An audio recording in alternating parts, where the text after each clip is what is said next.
Hello, and welcome to Midweek Gaming. I hope you all had a good week, and I hope you've all got your Xbox Series S or Xbox Series S. It's been a good week so far. Not for some, but I've calmed down. If you want to check out a really good gaming website that's independent, not like these big media biases, please check out and bookmark www.bg4ghub.com. You won't go wrong there. Very good reviews, news, opinion pieces, and so on and so forth. It's very good. Just do a few shout outs before we start. Welcome, Goat Force. Thanks for being first in the chat. Welcome, Homer J 1889. Welcome, the Indie Gamer. Welcome, Misoko. I forgot it right. We just went over this and you still screwed it up. He still gets it wrong. I still got it wrong. Masuku, welcome. Oh, Masuku, welcome. I messed it up. I asked him. I rehearsed it. I did. Welcome. Thanks for stopping by. Yeah. So thanks for stopping by. Now, how are you, Mr. Tushi? Did you enjoy staring out the window all morning and all afternoon? Yeah, it was about 3 hours I was looking out the window for. I didn't move. I ended up seeing some crackheads over the road doing some stupid shit in the gardens and the usual stuff you see outside. But I was happy when he came. I actually took a picture of the van. I thought it was a bit harsh. You got him in the picture, but you're excited. He didn't see you do it, obviously. That's because he's my driver of the year. That's why. Yeah. At least you didn't hump his leg. At least not that we know of. I was about to say, yeah. No comment. I thought he was going to kiss him on the cheek. Oh, which cheek though? Yeah. I got to admit though, he was pissed off. He said he was having a really bad day. What was it? Literally, was his whole day dropping off Xboxes? He said the van was pretty much full of them. Really? That's crazy. Anyway, that driver disappeared and Mr. Tushi's having a sale. Yeah. Welcome, Lem01. Welcome. Thanks for stopping by. Welcome, VJ. How are you doing? Yeah, it's a pleasure to be back on the show. It's nice to be greeted with warmth, generosity, and tolerance. Actually, I won't say tolerance, since that would be a little bit patronizing. Looking forward to covering all the topics today, Stubbs, and as best I can with the aid of your assembled panel and avid listeners, no doubt. Oh, most definitely. I'm sure we're getting engaging chat talking about the topics we've got planned today. Welcome, Rich G. Thanks for stopping by. Welcome, RemovableSanity. How are you? I really shouldn't laugh, but yes, I'm doing very well. Thank you very much. It's a pleasure to be back on with the esteemed panels guests here as well. Yes, I'm just happy to talk. You know me, I'm easy. Maybe not in the way you say, though. No, we've heard that about you, though. Yes, yeah. That's true. Definitely. Well, welcome, Smitty Smith. Thanks for stopping by the chat. Much appreciated. And on to this week's special guest, being the Xbox launch week. Welcome back, Cerebral Paul. How are you? Oh, doing pretty good. Got a little bit of a story to tell about my Series X, but at least it got here. Definitely. At least you got one, at least. Yeah. Whether it's working right or not may be up for grabs, but at least it's here. Definitely. And for the first time, welcome, Assassin Looper. How are you? I'm very well, thank you very much, Stubbsy. It's nice to be on your show, and I'm looking forward to the topics. Good to hear. You've been on a few shows recently, haven't you? You've been getting some experience before coming on the show. You have. And she's famous. She did was it a trailer as well? Yes, she did. You are. Millions of people. Extraordinary. You are. Definitely. And look, no echo. I mean, she got that right up. I know. Incredible. It's the Britcast. And well, there's only one American here actually.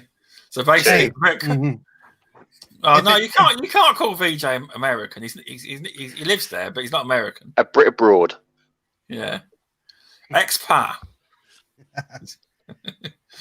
If it makes you feel better, we've traced my family back. I did come from Britain. I have quite a bit in me, actually. Oh, fair enough. Fair enough. Welcome, Graphic God. She made us all blush last night on the Retro Renegades. Jay says. Did you hear that, Looper? Yeah, I did. Yeah, Thanks yeah. a lot, Dave. She's kind of ignoring it.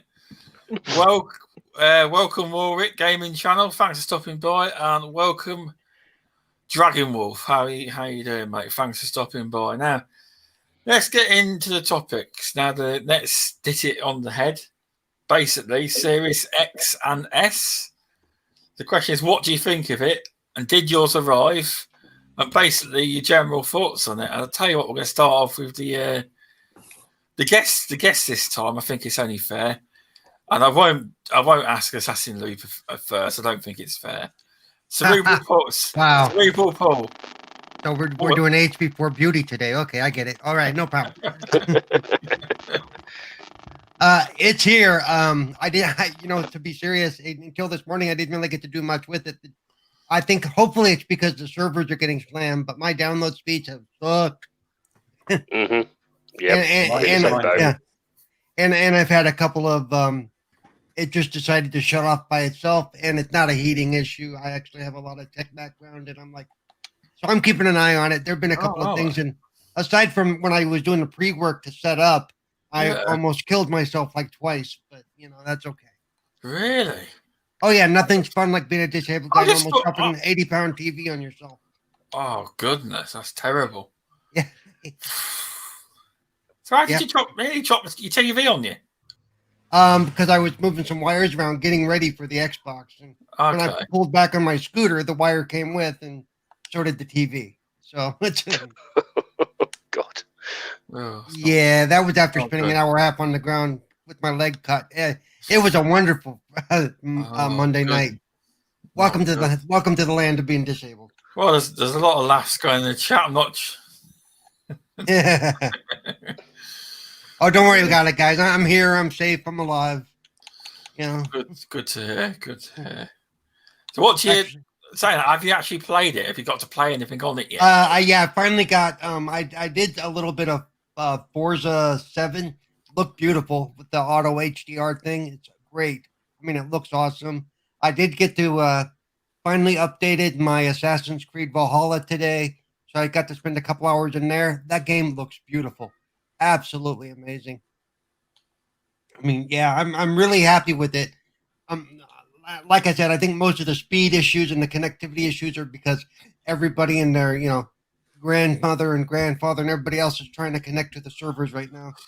It's true, but I don't get it right because I know we're in, I'm not going to the situation we're in, but they corrected that problem a few months back with boosting Xbox Live and Azure servers by 700%.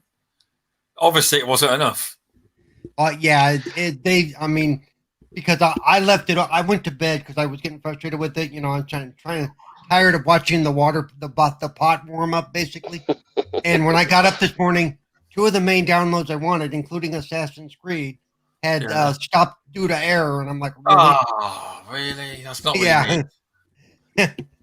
That's not good. Yeah. It's always annoying when that as long as like with my internet where I moved to it's slower than previously, so that's not what you need. Yeah, one thing I did do today, and in case anybody's listening and it might help, I went into the power settings setup, and there's a thing for actually doing a hard shutdown on the box and then restarting it. That seemed to help a little bit too. So, because as soon as I did that, my speed came back up for a bit. Oh, okay. It's interesting, that is. Because this is like a new computer. It's still doing stuff. It's trying to get all of its stuff sorted out, basically. It's most definitely. Yeah. There's always teething problems at every. Because you'll find the OS or whatever you call it. there'll be quite a few patches to go yet. There will be. Yeah, I'm sure we're I gonna would be getting imagine. some over the next few days too. So yeah. No, I definitely imagine that. But so you've enjoyed it so far. Have you noticed an increase in, is there a wow factor in a jump for you in graphics, or have you oh not yeah, noticed? definitely. No, definitely. I don't have a really great TV, but I can do 1080 at 120, and it looks amazing. And like I said, the auto HDR thing on the older games is incredible, absolutely incredible. Oh, that's good to hear. And the load times on Valhalla are almost nothing, which is nice because I ran it on my 1X on Monday night, just to see what it would look like, and act like, and it was really glitchy, really buggy, really slow. All that goes away on the Series X. Oh wow, that is definitely good to hear. Yeah, improvements are always nice. Yeah, they are, most definitely. Are you gonna attempt are you gonna try the Gears 5 patch? It should be downloading right now, as a matter of fact. So, good to hear. That'll be ready for tomorrow then. Yeah, or tomorrow or Friday. I'm not sure, but you lot correct me if I'm right or wrong. I haven't got the Series X yet, but can I still play with people that got the new consoles? Yes, Yep. absolutely. Okay. That's all right then. As far as the back end is concerned, we're on the same console. Oh, okay. All right, that's good to hear then. It is, but yeah, we got any more thoughts on the launch at all, or are you happy with it, or did you think? I thought the launch went as well as can be expected. I don't understand all these people going, well, they should have manufactured more, or they should have been better prepared. I'm like, you can't be any better prepared than what they did. What they've done over the last few months is amazing, especially given the situation. Oh, most definitely. I mean, and people going, well, my store only had 5, and I saw that picture he posted with all those pallets. I'm like, yeah, and all those pallets are empty now. Okay. Yeah, but he did say that they were due to go around the world. Yeah, it wasn't just us. It was everywhere. Oh, most definitely. I definitely agree with you. I mean, I feel bad for those that weren't able to get their hands on one, but at the same time, this is the first time I've gotten a launch one, but it's always been the same way. Unless you're willing to get there like 3 days before, and get one of the 5 you can find, you're going to have to wait. That's just, the nature of the beast. And without slamming them too much, I think what we're going to see tomorrow is going to be a lot worse. Okay. I'm just saying what we went through with this is nothing compared to what Sony's going to go through tomorrow. See, I still think it's weird. I mean, the message they put on Twitter from PlayStation, in my opinion, was a bit hypocritical, because they called the rest of the globe can now play PlayStation. Well, not really. The biggest market, I'm sorry, PlayStation's biggest market, and the most success is in Europe and the UK. They dominate, and they're leaving them a week later, but that's down to them. But it's a bit strange if you ask me. If Xbox can do it, why can't PlayStation? They're supposed to be the bigger global brand, But anyway, thanks, Dragon Wolf, for helping me out. I mean, what's annoying about that? Dragon Wolf sent me the Asda link. I had it in my basket. I set for delivery for Thursday. I was paying for it, and there was nothing on my card. There was more money than the actual console cost in there. A lot more. Card wouldn't work. Payment details were different. So you know how in the modern age you can quickly flick money, can't you? So I flipped the money into my wife's account, and I checked it was there. So I tried her card, payment error, and within about a minute or so, it kicked me out, and it said, "Sorry, they're sold out." So I think the minute I had them in my basket, I think they was already sold out. That's why it was making out there was a payment error. Right? I do, but that's the closest I came to getting one. Welcome, Pong Soul. Thanks for stopping by. Yeah, no. And after you talked to her, because there is more to the Sony thing I heard last night that I hadn't heard before. Is there? They're telling people that they are unable to make deliveries because of COVID. Now, mind you, you can go into Best Buy and buy every other Sony product they have. Yeah. But for some reason, this PlayStation thing, COVID. They made the consoles. There's no delivery people. Also, are regarded as key workers and essential. Yeah. So even in a lockdown situation in Britain, they still working. They are, So there's no even Amazon are all websites. You don't have to be essential product. All of them are still working. So it wasn't just King David Dragon. I've been saying the same thing. I've been saying for months that Sony's not going to be ready. Yeah. Well, we'll have to see. We will tomorrow. I know at least I know two people that's getting PS5. Warwick in the chat's getting a PS5 tomorrow. So we'll have to see how At he least gets. you think so. At least you think he thinks. I think he is. So we'll have to let us know, Warwick, how you get on tomorrow. You will. And a picture of you waiting by your window all morning. But anyway, I'll get on to the next guest on the Xbox. Are they your thoughts, Cerebral, on the Series X? No, that's it for me for now. Okay. Okay. Welcome, Shansu. Thanks for stopping by. Welcome back from the dead. Thanks for stopping by. If you would share this out on social media. If you share this out on social media, I'd really appreciate it. And drop a subscribe if you're new to the channel. It really helps this channel grow. And we're building up a good little community with this podcast and the Stubzcast. Yeah, welcome, Infinite. Thanks for stopping by. And we'll move on to the next special guest, Assassin Looper. What are your thoughts on the Series X in general? And did you get your Series X in time? And what did you think of the launch? I thought the launch was fine for myself. I think I got very lucky. I went on to Microsoft Store. I was on there all night, 8 o'clock in the morning. I clicked it into the basket and I had my pre-order. So I was pretty glad about that. And yesterday it turned up in the morning by 10 o'clock. I was very happy. And when I fitted it all up, it played up a bit. I sorted out my settings. Yeah. And boom, I've had not a problem. It's as smooth as silk. I absolutely love Forza. I've been playing some of that. And I downloaded from my hard drive to my Series X drive, and it loaded in 7.50 seconds. Wow. That's incredible. 7 minutes 50 seconds.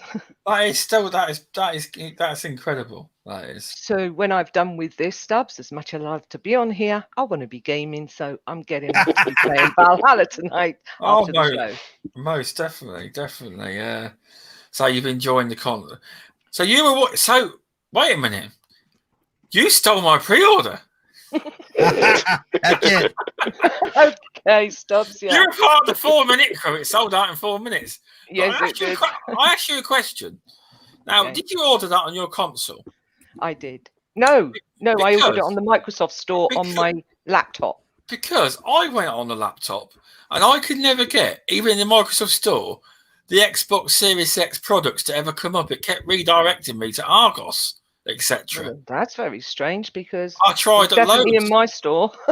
They were definitely in my store. I clicked on it, basket out. I was done. No, because the Series S was there for a while on the console. Yeah, But no, all right. it was definitely on the store on the web. No, I believe you. Just I couldn't get the bugger to work. Because go on the Microsoft Store, and I kept clicking, and the store was there until I clicked on the Series consoles, and I got redirected out of the store to Argos, etc. That's very strange. I didn't have that experience. I'm sorry, Stubbs. No, you're fine. I was only joking about that. I know. I'll get one when I get one. You know. No, I've had it a few times so far. Oh, you're one of the 4-minute crew then. I'm in the 2-minute crew. I was waiting for that. Yeah. I was too.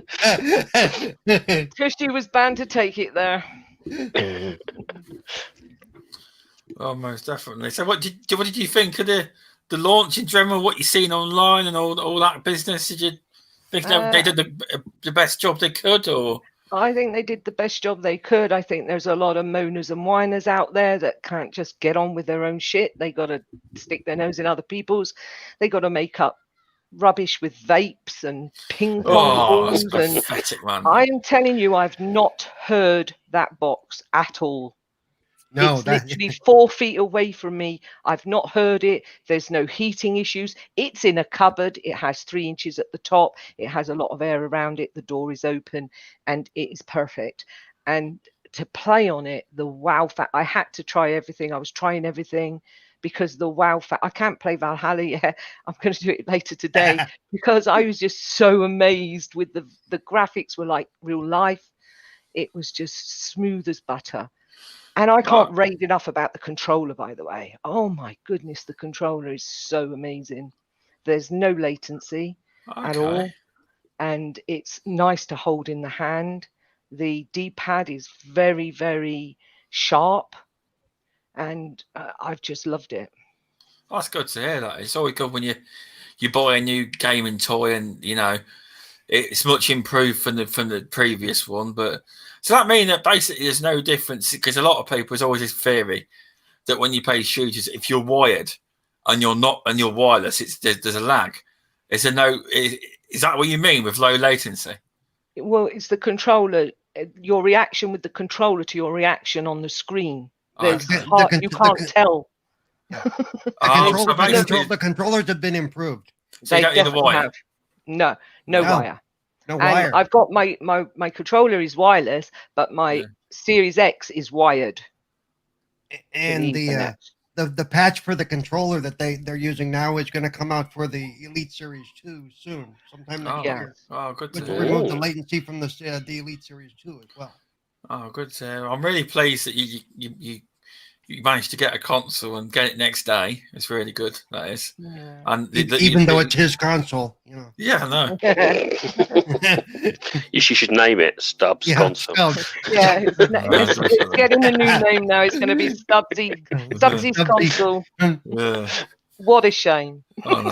Yeah, exactly.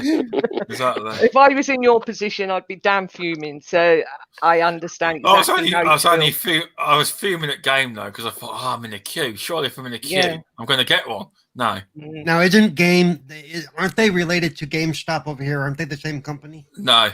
Oh, they are. No. Wow. I think they were once a very, very long time ago. They were sold off. Yeah, long. The guy that owns Sports Direct owns them, sadly. Yeah, it's not a nice bloke. He's like Amazon with his staff basically. Oh, that bad, huh? Lovely bloke. Lots of cheap stuff. Yeah. You can buy cheap sports gear for knockoff prices, but he makes his workers pay for it. Oh yeah, I know. Yeah, but what can you do? Anyway, yeah, thanks for your thoughts on it, Luke. I really appreciate that and you coming on. I'm really glad to be here. Definitely right. Welcome, I Still Rain. Thanks for stopping by. Welcome, UK Dazarus. Thanks for stopping by. And he got your comment there, Looper. He always has to make a comment and bold. As smooth as Stubz Gaming's head. Welcome, Mav. Welcome Fun Speculation. Thanks for stopping by. Please drop a like, everyone, and share it out. Thanks, Indy, for sharing it out. I haven't checked out who else has, but I appreciate everyone sharing the show out. Let's move to VJ. Oh my god! Did you manage to get? Did you manage to get this? Did you manage to get the Series X? And what did you think? And did you think it was a good launch with all things considering? Which question? Okay, I'll answer it in a different way. So, I'm hoping that my Series X will be delivered to me very shortly by my prescribed retailer. So I hope the wait won't be too long. I've been through probably every single console launch since the 89, 90. So I can understand the difficulties and some of the disappointment, but to be fair, I just wanted to sort of speak to the people that actually have received it or will receive it within the launch window. And I think Cerebral, Paul, made a good point that these aren't exactly efficient times, shall we say, or blessed times in terms of the way that I think that the possibility of actually seeing and actually being a reality of an actual launch existing, I think some people were even doubting that it would take place. So in that regard, like as he said, it is quite outstanding. To be honest with you, I know I will receive a Series X imminently. It really does feel a lot like Christmas, and therefore it's. I think it's a time to sort of just not ask too many questions, not criticize, not marginalize, not sort of be, in that sort of frame of mind. I think it's just the time right now just to enjoy Marvel, be thrilled, experience, share, and be happy with, as I said, the now reality that your preferred Xbox Series console, whether it be an X or an S or whatever, has arrived and is sitting in front of you, unless you prefer to be sort of tucked up in bed with it. Each to their own, I suppose. I'm talking to you, Mr. Tushi. No comment. And of course, I'd be committing a crime by sort of inadvertently failing to mention the overwhelming sort of deluge of gaming experiences that are on offer today, or yesterday, I should say. With the addition of EA Play, and of course, I know that there's a lot of sort of detractors out there and critics out there. But it's inevitable, right? There's a lot of games that are inevitably on their way for the system. So something interesting has just popped into my head thinking of Mr. Tushi. When I receive my Series X, I will sort of indelibly feel like Charlie, and therefore Phil Spencer is Willy Wonka. And I suppose that makes the rest of you Oompa Loompas. Unless you're signed up for Game Pass, I suppose, then obviously you guys fit into the category of very fine Oompa Loompas. Hey, BJ, if you sing "I've Got the Golden Ticket," I want you to record that. And I've got a panel member on a Boom show called Archimedes, who's from Germany, and he'll quite rightly tell you that the original Willy Wonka movie was filmed, I think, 5 hours from where he lives by car. I think in Munich, Germany. Really? Oh. Yeah. Wow. That's the best one, the original. Yeah, the original is filmed in Germany, Munich actually. They couldn't find Oompa Loompas actually for the movie within Germany, so they had to bring in those actors from surrounding territories. Which is anyway, I'm digressing here. Look, to wrap up my thoughts, I'm not a coder and I'm not an artist. Yet some of us can see and or appreciate, and as Cerebral Paul pointed out, that you can see and or appreciate the maths involved in creating such a set of systems. If not, then the price tag at which I think that this incredible set of hardware systems are on offer to you and me, in that sense, again, I say it's nothing less than staggering, with the caveat, of course, as and when systems are more freely available, and we're all hoping that will be soon. And I think Phil's said words to that effect. So I think Phil's vision and project is a great start for me, perhaps the pinnacle of reality for more devoted, loyal, and enthusiastic fans. Because I'm a bit older now, I'm not as pumped and sort of excited as I was when I'm younger. I've sort of managed to sort of get a good handle on my emotions in my older years. So, but I sense overall that whether you're a Nintendo fan or a PlayStation fan or a Microsoft fan, but specifically for Microsoft, I think there's a lot more to come, and I don't think it's actually reached the pinnacle of where gaming is going, or where Microsoft thinks gaming is going. And for any of the hardware platform holders, for that matter, gaming is fundamentally for me a shared pleasure, and I see Xbox continually breaking down all sorts of barriers to bring us closer together and build communities. And I think that with this brand spanking new train comes new possibilities, new freedoms, and hopefully new worlds for all of us to explore. So those are my thoughts. Oh yeah, no, you're definitely right, because I mean, I'll be honest, everyone. Today, Twitter's been a shit show. I've not seen fanboying this hard or pathetic in a long time.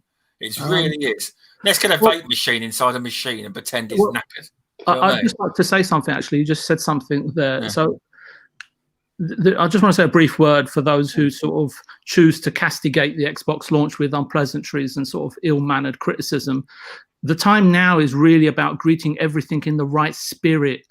That's the most important thing.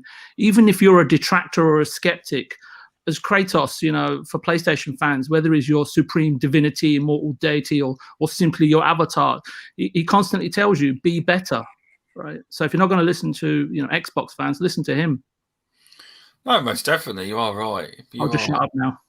I was like, when I'm critical of Sony, it's not because it's Sony, it's because the choices they're making, you kind of look at it and you go, And if Microsoft did the same kind of stuff, I would be going, even louder because I'm a Microsoft user. You know. So, Mm. Oh, definitely. You know, I mean, yeah. sadly, one of my friends, Centurion, is Xbox Series X bricked, but Microsoft have sorted it. They're giving him another one. They are. But no, he made a video and it's popping. Got over like 2,000 views it has, you know. But it was a very positive video. He didn't negatively spin it. He just said these things happen at launch, and I'm sure Microsoft will sort it out. He wasn't, you know what I mean? He just made a video, but he was very positive. He weren't negative in the titles or anything. Do you know what I mean? I just had a quick question, Stubbs, if you don't mind, for someone in the chat. That's fine. There's a gentleman, I think Homer J 1889. I don't know if he's kidding, but he's mentioned a couple of times that his Xbox is a bit toasty. I don't know if he's kidding or not, but I was wondering if Cerebral, Paul, or our assassin Looper, if she could possibly sort of enlighten us, or Mr. Tushi, or anyone who's actually in the chat in the panels that's got if they've got any opinion on that at all.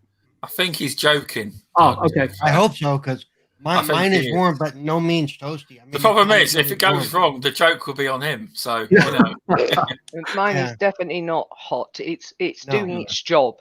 It's a tube that it's working, and therefore, while it's working, it needs to evacuate the heat. So the heat is coming out through the top as it should do. Well, it's going to be hot at the top. It's going to be warm at the top because that's where all the hot air is going. That's how it's made, like a chimney. Yeah, it is meant to be hot at the top, Homer J, as Looper's just explaining. But not hot enough to fry an egg on, though, I'm supposed. No, definitely not. No, nor enough air blowing out of it to lift a ping pong ball. It won't even move a feather. I've tried. Mr. Tushi blows enough hot air for everybody here on the panel. But I actually did put a feather on it that my cat was playing with. And also, Jez Corden said that he tested it, and it won't even blow a feather up. So yeah, but the thing is, they actually had what people don't realise is when they were testing these consoles, they had. Now, I'm concerned about the thermals in my what it is they Jez Corden explained Microsoft had specially made ovens to bake the console in high degrees. And they reckon, you know, that smoke vape that was coming out, it would never get to that because the console was cut out completely. They put them in thermal ovens. They did absolute fact to test them. But Jez got told or went to, you know, he's in the industry, and that's what he said. It was part of the testing process. Mm-hmm. You know, welcome to the murder sessions. How you doing? Lovely name. I love your name. It's probably a sequel to Murder, She Wrote. Anyway, on to where's she?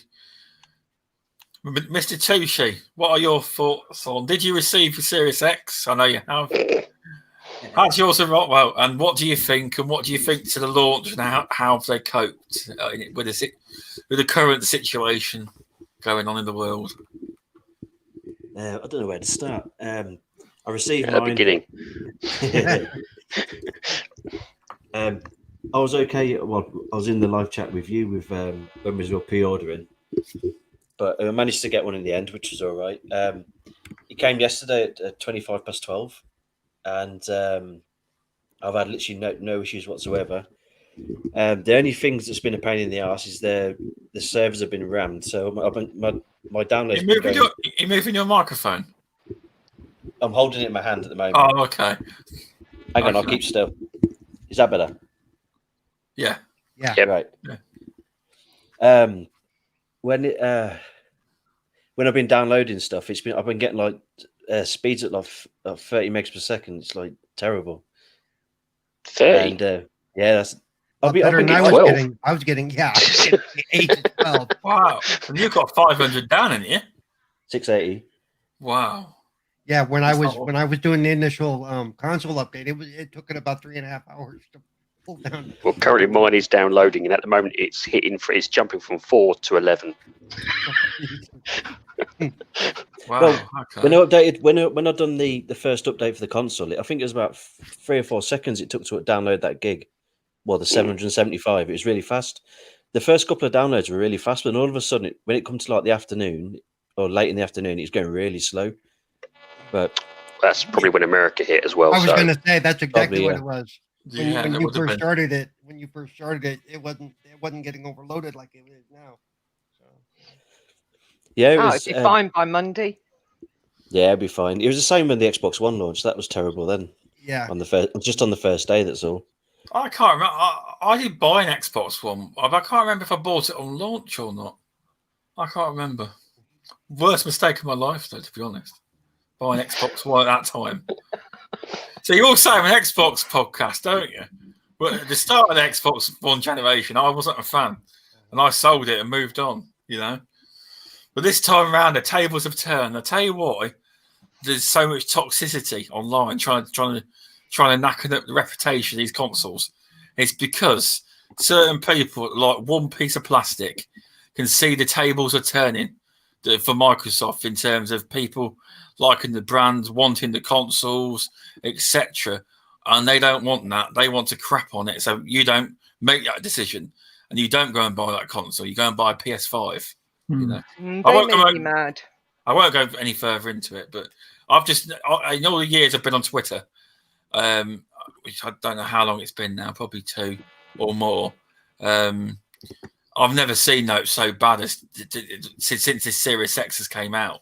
It's pathetic, you know. I feel sorry for the PS gamers because of all the stuff that PlayStation's denying them. I do feel sad for them. Because like someone said to me, it's like because Phil Spencer said that PlayStation is a heavy investment, and PlayStation fan said to me that's quite an ignorant thing to say, but that's not what he meant. What he meant was, if I can explain it to people if they don't understand what he meant was, and heavy investment means you've got 440. It's the same price, isn't it, as a Series X? So 400, I believe, £449. So 450. Right, 450 then. Bar a penny. So, all the pennies add up, you know. Yeah, so basically, you got to buy, if you want to play online games, unless you just play Fortnite. If you just play Fortnite, you're okay. Or free-to-play games. But the majority of people want to play other games. So you got to buy games on top. So you got to buy a subscription.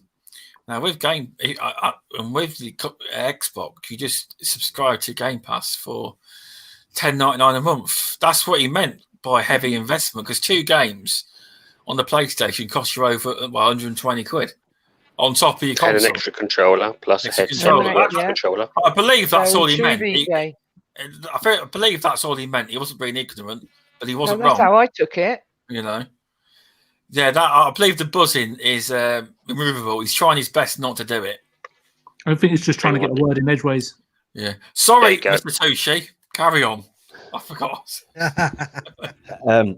From what I've experienced so far, you sure that's not me? It's buzzing now. I don't. Put the vibrator down. I think that's removable. Welcome, Luke. Not while you're on a show. Welcome, Welcome, Jamie Richardson. Welcome to the podcast, and Luke Steele. Thanks for stopping by. Much appreciated. Carry on, Mr. Tucci. From what I've experienced so far, the first 3 games I tried was Watch Dogs Legions. All I can say is fucking wow. It looks absolutely amazing with that ray tracing as well. I played Planet Coaster, which I've really enjoyed playing. And the other one was Wreckfest. I wanted to see how well it performed. And it feels like a new game. It just feels like it just runs really smooth. And the performance, it's obviously running like 60 frames instead of 30 at 4K. And it's mind blowing what the improvements. My missus tried GTA 5 yesterday, and because usually you get quite a bit of juddering on there, but there was literally none at all. It was literally just quite smooth when it was playing. I don't know if it was locked at 30, but overall, I tried Rainbow Six Siege. That was brilliant. That was playing at 60 instead of 30. Well, that's good to hear. I didn't last long though. No, but just a quick point there. Homer J's saying apparently the vape guy that made the vape video is being sued by Xbox for defamation. I hope he does. I don't know. Why? Because it's quite damaging, that is, what he it did. is. Yeah, it's Yeah, so well, I must obviously have missed fake. something. They've got no money, though. They can't do it, but I'm sure legally they could do something to him. Mm-hmm. Sue him and take his Xbox. That's what they should I don't do. know. Brick it. But no, I'm really glad to hear you enjoying it, Mr. Tushi. Any other games you've tried out yet? Now, have you tried out? You probably haven't yet. Do you all bang on about Destiny at 60 frames per second? Have you tried that yet? No. No. The only other one I've tried is Bright Memory. Is that any good? Yeah, I don't know. I don't know if the game's for me or not. I've had a quick 10-15 minutes on it. I had a fight with a tiger and stuff, and that's loud. That is that buzzing. Yeah, I reckon that's removable. Yeah, I could be wrong. There you go, silent. Yeah, now. it's been silent. It's been muted now. But overall, I've had a really good experience with it. I'd admit half the day was used up downloading stuff, and I've realised instead of transferring everything from the external to the internal, I might as well have just deleted it all and just re-downloaded the new Series X version. But what I've noticed today, literally about 20 minutes ago, is I removed 2 games off the internal because my hard drive's full already. I removed 2 games off. Yeah, I was at 98%, so I can't put nothing else on it. Wow. Have you got 8 terabyte? Saying that though, you got No, 16 no. terabytes, haven't you? Normally, but No, it's just the one. I mean, just the 1 terabyte internal. I could fit 21 games on it. But when you take them off and transfer them back to the external, there's an update again to bring them back to the Xbox One X version. So is for Grounded there was a 3 gig update, and for Maneater there was a 10 gig update to put it back on the hard drive. Jesus. Oh, okay. So I only learned that out just. That's interesting. That did happen to me as well. When you're transferring stuff back. Yeah. You get updated again, don't you? There was 49 items with Forza 4 to go over. Oh, okay. I had to wait for those to go, and then I thought I paid it for a while, and then I thought, well, I'll take that off because there's a lot of items. So I took it off to put some more games on, and then I thought, I don't know, I want to go back to Forza, so I won't put it back on. I had to do it all again.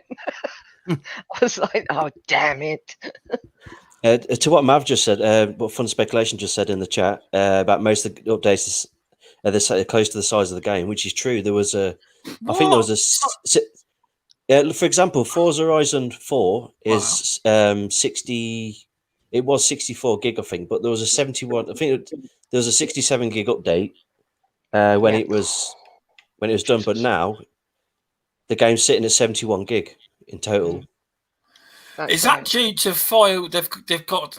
I believe they've got a technology that compresses compression. I could be wrong. I heard about this a couple of years ago.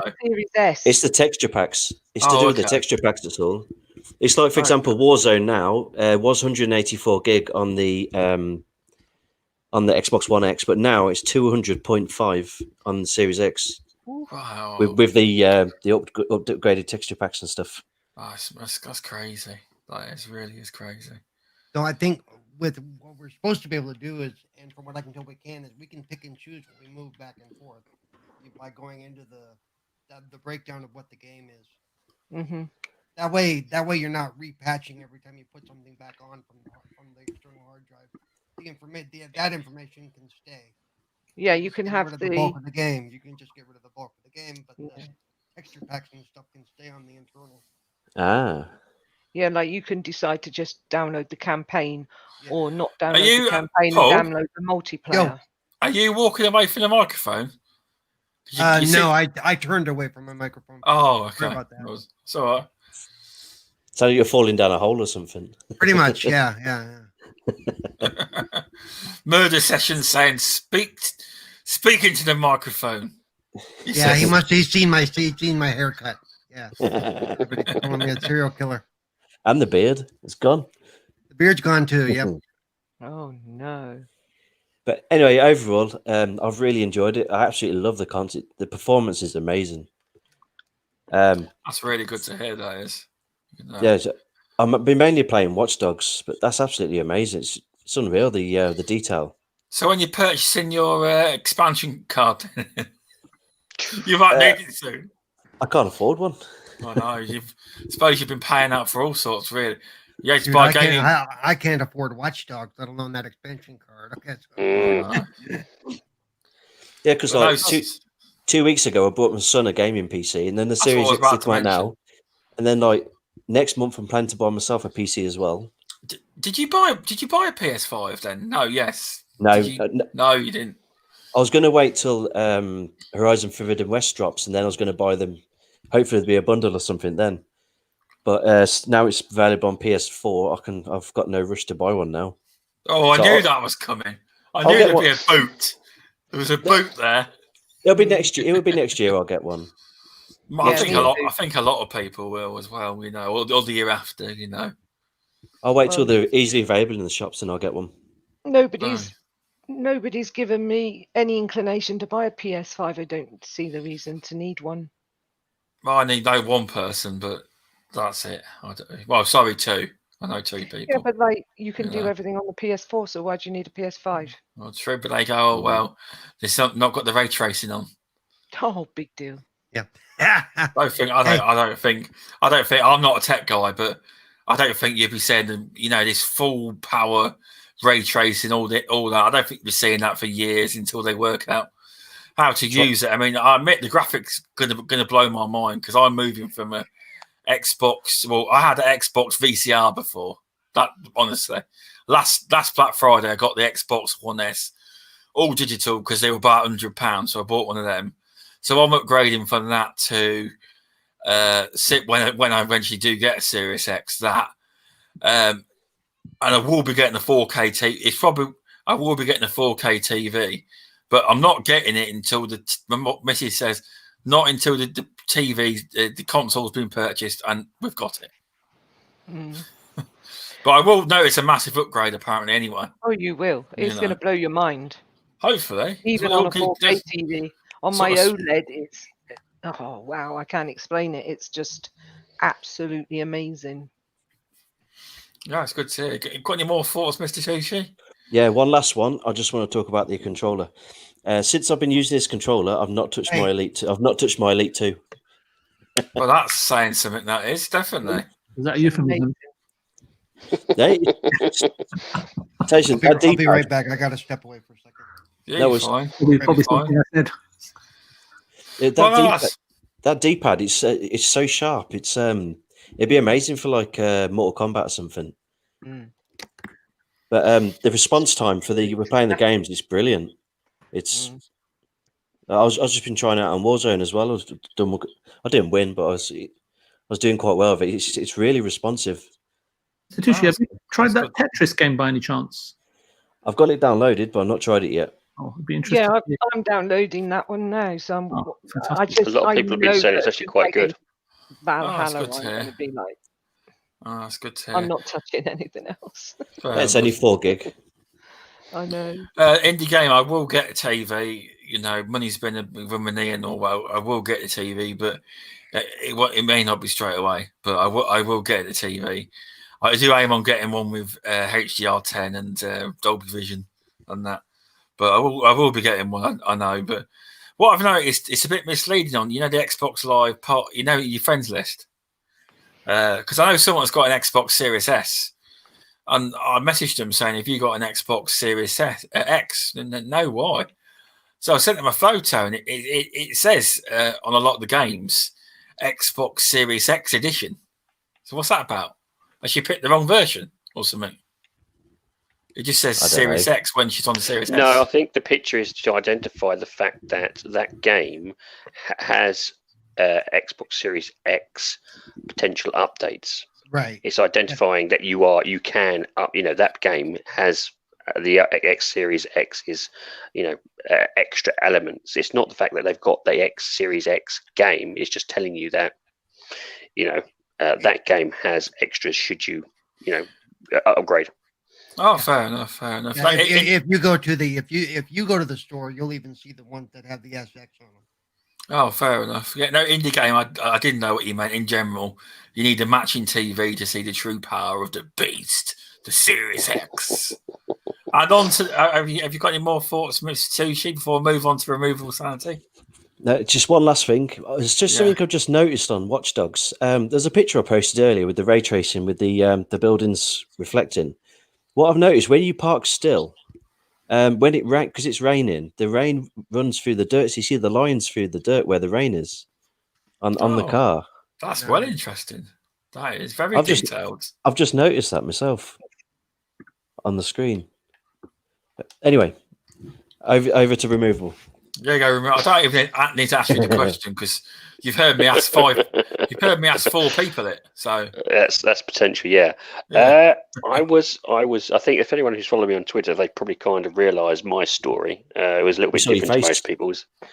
Well, that's right. Yeah, you actually managed to see what I look like. I kind of probably put a bit of weight on since my. I've actually seen him without that mask on. No.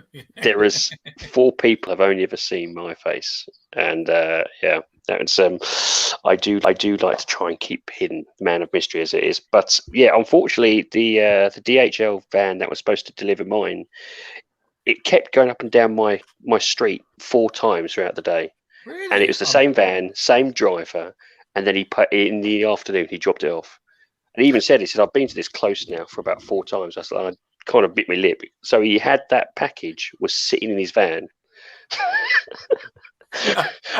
for 4 I would have gone out hours. Have you got my package in your van? I just, well, I was working at the time, so I couldn't. But luckily, where I work is it's literally I look over the street, and it's literally there. It goes up and down.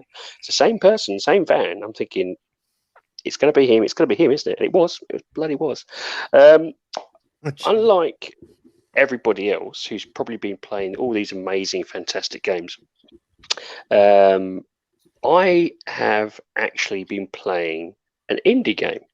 So I had actually, I'll be doing a review. So I actually kind of slightly waited a little bit to try out this this indie game on the Series X, because also it's auto HDR to see how that worked well with the indie game. Oh, you had a theory on that, didn't you? You did. Yeah, and it does. It works. It really does buff up. The game itself has some elements, but it does. If it's a standard SDR sort of game, it will improve the quality of it. And I can say it does. You know, I turned it off and I turned it on, and yeah, there is a difference. You can tell. And so I think for indie games, it's going to be a bonus, definitely an added bonus to the games themselves. And again, speed. Again, I've kind of had similar sort of people to most people. Download speeds are abysmal at the moment, but that's server. And to be honest with you, reiterating pretty much what everyone else has said, this is an incredible launch. It's day 1 or 2. You know, I suspect they probably didn't even realise how many they were going to need until the pre-orders came in. You know, it's really good. They had a plan, because the plan was, you know, we'll tell Best Buy they have met this many. We'll tell, you know, and you know, because that's the way they work it out. And then we're going to have this many for us to give out. You know, that's why I'm glad I went to the Microsoft store, because, you know, I was pretty sure I wasn't going to get oops, you're not going to get your console on launch day from Microsoft itself, you know. Yeah, no, I was in the same boat. I hit the Microsoft store, and I think we was talking at the same time, wasn't it? We kind of, I was, you know, querying if you had any issues as well. Again, I was quite lucky. So yeah, I've got it. It's all set up. It's so far it's working. I haven't seen any issues. I'm kind of worried to say anything just in case something happens, but touch wood, so far it is working very similar to Lupus. It's smooth, it's fast, it's elegant, and yeah, now I'm trying to basically keep my toddlers away from it. Yeah, fair enough. Yeah, you're a good point, definitely.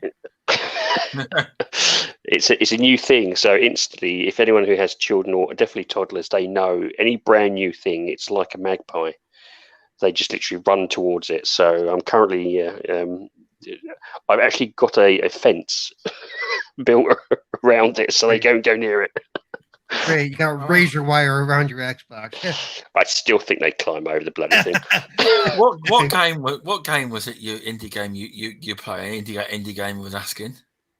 It's coming out. It's called Sparkle for Tales, and it'll be I'll be doing a review for it, so I'll be dropping that hopefully shortly as well. But it's coming out. I think in about it's either out now. Or it's coming out in a couple of days' time. But I wanted to try.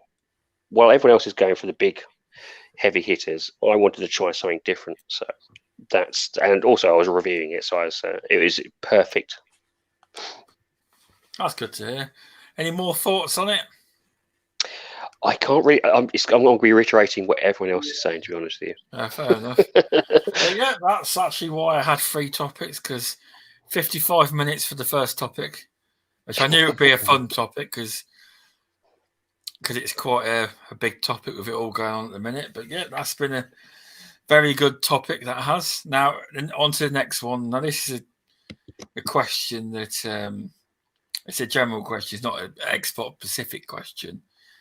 Has the Xbox One generation, the PlayStation, Nintendo, even the PC, although PC is not generational, well, nothing really is, to be honest, but has it been a big era, generation, whatever, for indie games? Now, I'm going to go straight to RemovableSanity on this one. Firstly, has it been the generation of indie games? Just to reiterate, Diddy has asked a question whether it was S or X. I got a Series X. Has it been a generation for indie games? For me personally, I think it has. I think maybe it's more. The prominence has appeared more. Now, I don't know whether it's just that I myself are spending more time looking in, so therefore I see things. But I'm seeing definitely a lot more gamers seem to be more aware of indie games this generation. I don't know if that's to do with social media. I don't know if that's to do with Game Pass. I don't even know if it's to do with the preview element to it, because Xbox did a preview build, and a lot of the indie games were actually placed on that as well. I think it is. I think this generation is, at least for me, I mean, again, I'm kind of biased in this because I spend a lot of my time with indie games, has been the indie game generation. In terms of quality, quantity, everything seems to be leading towards that. I'm hoping this new generation will be a mixture of both. I think they can both sit nice and tidy with each other. But that's all going to be how Microsoft markets it. If they market it well, who knows? No, I'll definitely agree with you. I mean, indie has been very, I think, plus to a degree, Xbox have helped the indie market with the indie Game Pass, because a lot of people they actually push it to the top of the page a lot of the time. In the Game Pass. Well, in fairness to PlayStation, they were doing that as well. And they were pushing a lot of it as well. So I think in early generation, I think Xbox kind of just like, no, it's just extra games we can add on there. Well, I think as it's moved through the generations, they have pushed harder and harder with them. I think Sony pretty much outright, and this is where the credit is due to Sony, I think they kind of always... They've always tried to push indie games a little bit harder. I think Microsoft has caught up to a degree now, and I think they've probably spotted that it can make them money, because let's face it, it's a business after all. They've realised the power of indie games, and hopefully they're not as harsh on them with the old cut situation. I don't think so. Well, because a bit like, if anything, it only takes one bad, rep for a lot of indie gamers, because indie developers, they're very, very cautious anyway, because let's face it, it's their life's work. In some cases, it's their only paycheck. It's their life's work in some cases, or it's years worth of work. So they are generally, weren't it? About when they remortgaged their home, and it was all riding on that game, weren't it? exactly. It is. You'll be surprised how many people have put everything into that game. So they are a little bit more cautious, and it only takes one or two bad experiences to flurry across the indie dev world. And a lot of indie devs know each other. I think we spoke about this before. Some indie devs are previous developers who've worked on AAA titles, so they know who's good and who isn't, or who is who's going to work well. But for those who are just fresh into the industry, I think also they speak to other indie gamers. They're very much a inbuilt tight knit community. So I think Microsoft has done very well with Game Pass. I think that's helped a lot of indie developers out, and I'm hoping that will continue. Oh, most definitely, yeah. Because can I add to that real quick? Yeah. Not only are they doing Game Pass, they also have the ID at Xbox label, and they have. That's right, ID Xbox, yeah. Yeah, and that's all it is indie games. I mean, look at their Twitch channel. They I think I'm actually friends with the head guy at ID Xbox. I think his handle, I won't say his handle just in case he gets inundated with tweets. I'm forever, I think he's probably getting a bit annoyed with me, because I'm forever I always see indie games. I'm like, this would be good for Xbox, cough cough. And he's forever saying, he doesn't always like a little noise smiley face, or possible, they do seem to be speaking to him when we was at the EGX Res last year. He's a very friendly guy. He knows his stuff, and he also he's out there to help. You can see he's out there to try and help these developers get it off the ground. I suspect he's got a budget like most people, but generally speaking to him, talking to him, he's clued up. He knows what he can do. He knows he can help give them the tools if they need the tools to develop these games. And I would say put at the beginning of the generation. That whole ID Xbox thing, that's their program for indie gamers, right? It is the gateway. It is one of their gateways to move forward, and then it transitions into Game Pass. Right. That wasn't. I can't remember. You'll be able to tell me, Cerebral Paul. I don't think it was there, or even Indie Game. I don't think that was there at the beginning of the Xbox generation. It wasn't. I don't think it was there until about 2 or 3 years ago. Yes. So it's grown, and I think it will continue to grow, and I think we're going to start seeing it flourish. And we are seeing it flourish, at least in my opinion. And I think it will just continue to grow until hopefully it blends in. Yeah. Oh, most definitely. I do agree with your view on the indie situation this gen. It's just a growing sector of the business. I mean, do you add to that question? Indie developers have got pride, but you don't think that Xbox would try and pick up a load of independent devs, do you, and build them? Well, Minecraft. Oh, true. Yeah. 2.3 billion. The biggest indie game, or biggest game so far. It depends. To be honest with you, you've also got to realise is if it's one or two devs, they may not, even if money's thrown at them, they may just say no. A lot of devs, in some cases, if are previous developers who work for big companies, they don't want that anymore. They don't want that sort of, stress. They want the reason they've gone into some cases into developing indie games is because they want to be their own boss. So I think they may be a little bit more of they may buy off the IP, possibly, and then that gives the developer more money to go and do other things. But I think a lot of indie devs who have transitioned from big companies now to doing their own thing would probably want to stay that way. That may not necessarily be the case for, though, brand new indie developers coming in. They may see it as a entrance to the gaming world. So Yeah, it's a 50-50. Yeah, very true. It's like, although people don't see him as an indie developer, Bungie are an indie dev. You know, they've always wanted independence. They have, even though they're big. You know, they are indie. Yeah, I think they've had a bit of a rough time. They've made some poor choices, made some good choices. I think probably it's going to be VJ with the best person to speak to this in terms of how they've gone. I don't know. I'm holding back on them. I think they're trying to recapture the spark. They are, and I tell They've you been going for a while. I actually put it on today, Destiny, because everyone's talking about it, and basically all the stuff people have previously bought is in the vault. Everyone's got the same content now. It starts off as a campaign, and there's a flow, and you know where to go, and you know what missions to do. There's a sense of direction now and how to play the game, which wasn't there, which got lost before. Now it's all. I think it'll work.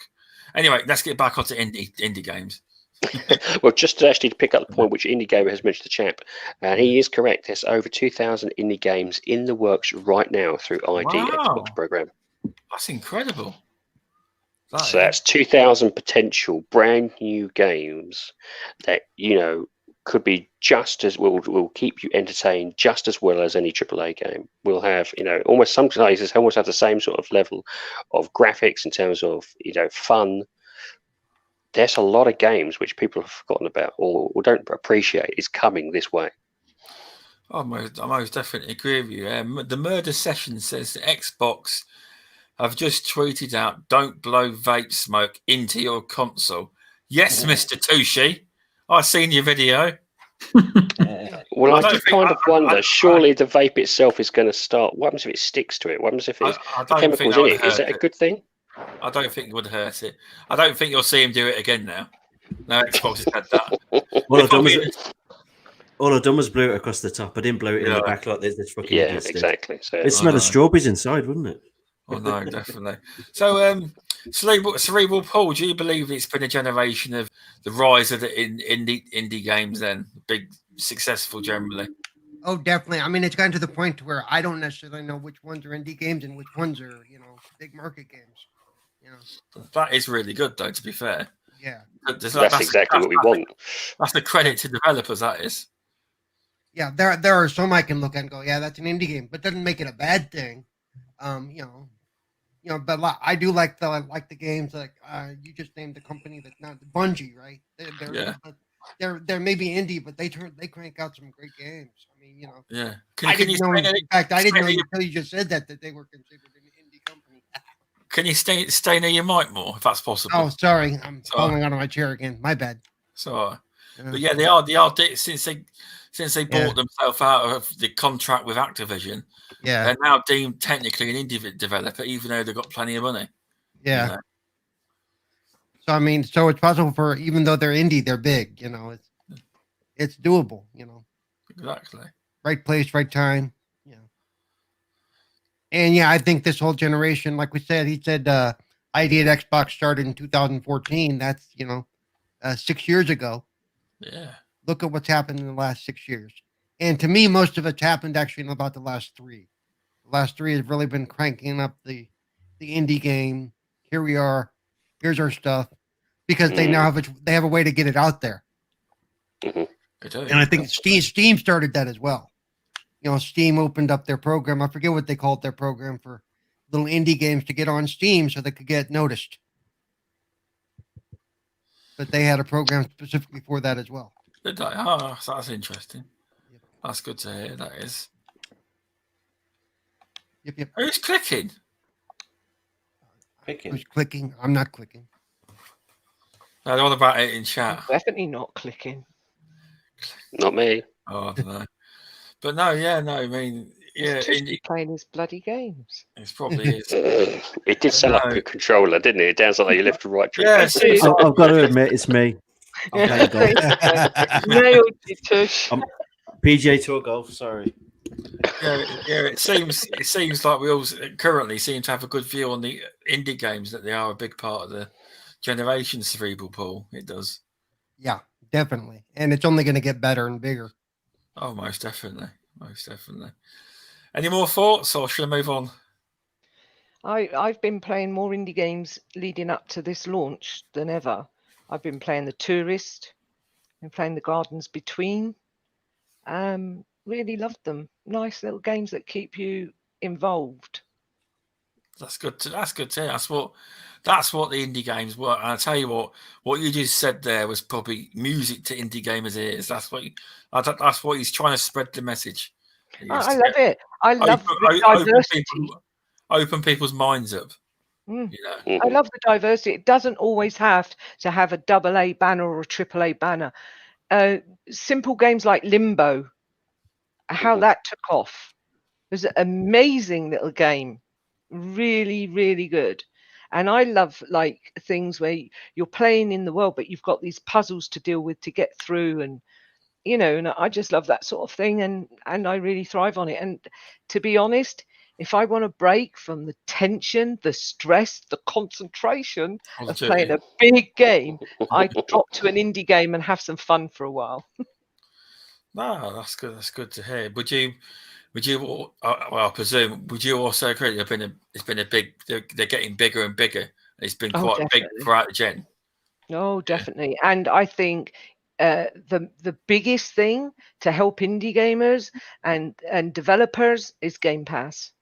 I think even ID was left to the side a bit because people didn't realize, that's ID games. I'm not interested in them small people. They're not going to make any good. But me, I would try them, but a lot of gamers won't. But when they come on Game Pass and you've paid your £10 or £15 a month, you want to make the most of it. I've tried games I would never try, and I've liked them. And I've got hooked on them, and then I'm missing playing Forza, or I'm missing playing this, or I'm missing playing that. And because I've got buried into an indie game and I don't want to leave it. So I think Game Pass has given it the biggest kick up the bum that they could ever get. Oh, no, it's good to hear. And you have impressed the indie gamer. Right on, Looper. Thank you very much, indie gamer. I'm only speaking the truth. I do not lie. I speak as I find. Definitely. So, yeah, no, it's a good opinion. It's nice to see that more gamers are becoming more open-minded, because it took the indie game a while to get there with me. I do play more games. And I'm gonna say it, Indy. What Remains of Edith Finch? Oh, that game was amazing. Thank you. Another person loves it. I love it. I loved it. Weird and there's actually though. Another one that's like Edith Finch, but it's a different name, and it's something to do with her family, and I've forgotten the name of it right off the top of my head. But Edith, I loved Edith Finch. Finished it in a day. That's great. That game is definitely. I give it a 9.5. Indy's laughing now. Yeah. I wouldn't go that far. No, it's because I've got a habit of mentioning it a lot. Oh, I see.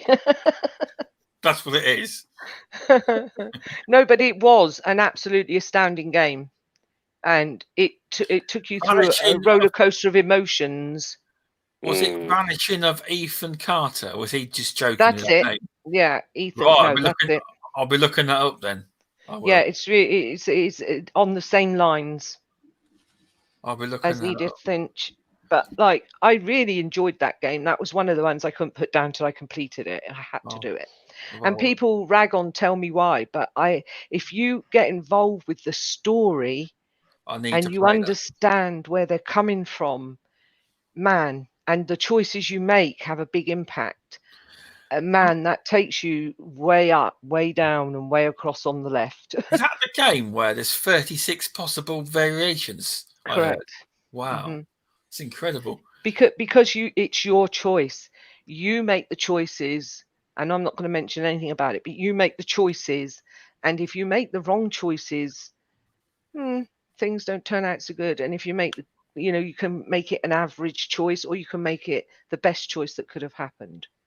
But you have to choose. It's your choice. So it's really like it's your game, and you're controlling these people's lives. Oh, that's good to hear. So it's good to hear. You're such a big indie fan as well. I was not expecting you to be such a big indie game fan. But you're always playing like racing games and shooters. Yeah, because I'm playing with the guys, and like on community night, you muck in. I mean, I'm not good at those games, but I'll play anything for the love of playing a game with friends. Is the best thing ever in the world. You just get on there, whether you're really poor or you're really good. You can have such fun, and we rag each other, and we take the mick, and we laugh so much, and that is a different experience to playing a single game on your own, like an indie game, or like Tell Me Why, where every single decision you make is serious. It's a more personal experience. Yes, it very well is. But I also think about the people that have put their time and energy into making that game, and they haven't got the money or the backing of big companies. And I always think I will give them a microtransaction because that's going to help them, and I will buy their game because that's going to help them. But if you ask me if I'm going to do a microtransaction in, say, Forza or Assassin's Creed, no, you ain't go swivel. Oh, most definitely. I see your point. And you would tell you what, you really are. I reckon Indie Gamer will be nodding his head in agreement now. It will be. Indie Gamer didn't like me very much on Renegades the other night because I started a row on purpose and let them all go at it. Okay. And he thought it was serious. It wasn't. It was banter. It was right. Was it rigged then? Did you all know about it? We completely rigged. Flamish muted us all. So we all said we're going to carry this on just to annoy him. And the Indie Gamer and Noof were in the chat. They got mad. Really? Oh, right. But it was a complete joke. It was never real. For an intro, a joke intro. When have you ever heard me have a go at another gamer because they play on a different plastic box or they don't like the box I'm playing on? That's not me at all. I'm a gamer. I will play on anything from a Kindle to a Series X to a PlayStation 5. I will play on anything I can get my hands on. So I don't care about that rubbish. But it was just really funny to watch everybody get mad. Fair enough. Welcome, Z Black Rider. Welcome, Dreadpool. Welcome, Wakonda. There's a few came in. Where else am I going down up the list? Jamie, welcome. Yeah, Midway Monster, welcome. I think I got them all. I think I got. Thanks for stopping by, everyone. Welcome, Shizno. Welcome, Jamie. Just Indie Gamer. Welcome. Well, Fun Speculation. Dragon Wolf. Hey, Mav. Mav's in there. Oh, thanks, and Infinite. Thanks for keep engaging in chat. It's really fun to see you all talking away, and I will get it. I've done it again. That name. I will get Misuko. I will get it one time. I'm sorry. I keep messing it up. Misuko. So let's move on. Wait. We've been to Removable, Receivable, Assassin. Tushi, what's your thoughts on the indie game? Have they been a success, and are you a fan of them? Yeah, I love indie games. I've played Edith Finch as well, and I totally agree. It's a brilliant game. I believe I 1000G'd that one as well. I haven't. I need to do that, admittedly. Me too. Yeah, he says about it, and he still hasn't 1,000 pointed it. I know. That's terrible. All I can see about indie games is they are growing so much. There's so much more about now than what they used to be. But I believe that with Game Pass and stuff like that around, there's going to be a lot more. Especially if they can go in there straight away, they've got more of a chance to earn money without worrying about losing everything. Yeah, no. Well, from what I hear is actually. Well, from what I hear is, and this I don't know if this is 100% true. The actual they have already paid the developer already once it hits Games Pass. Yeah.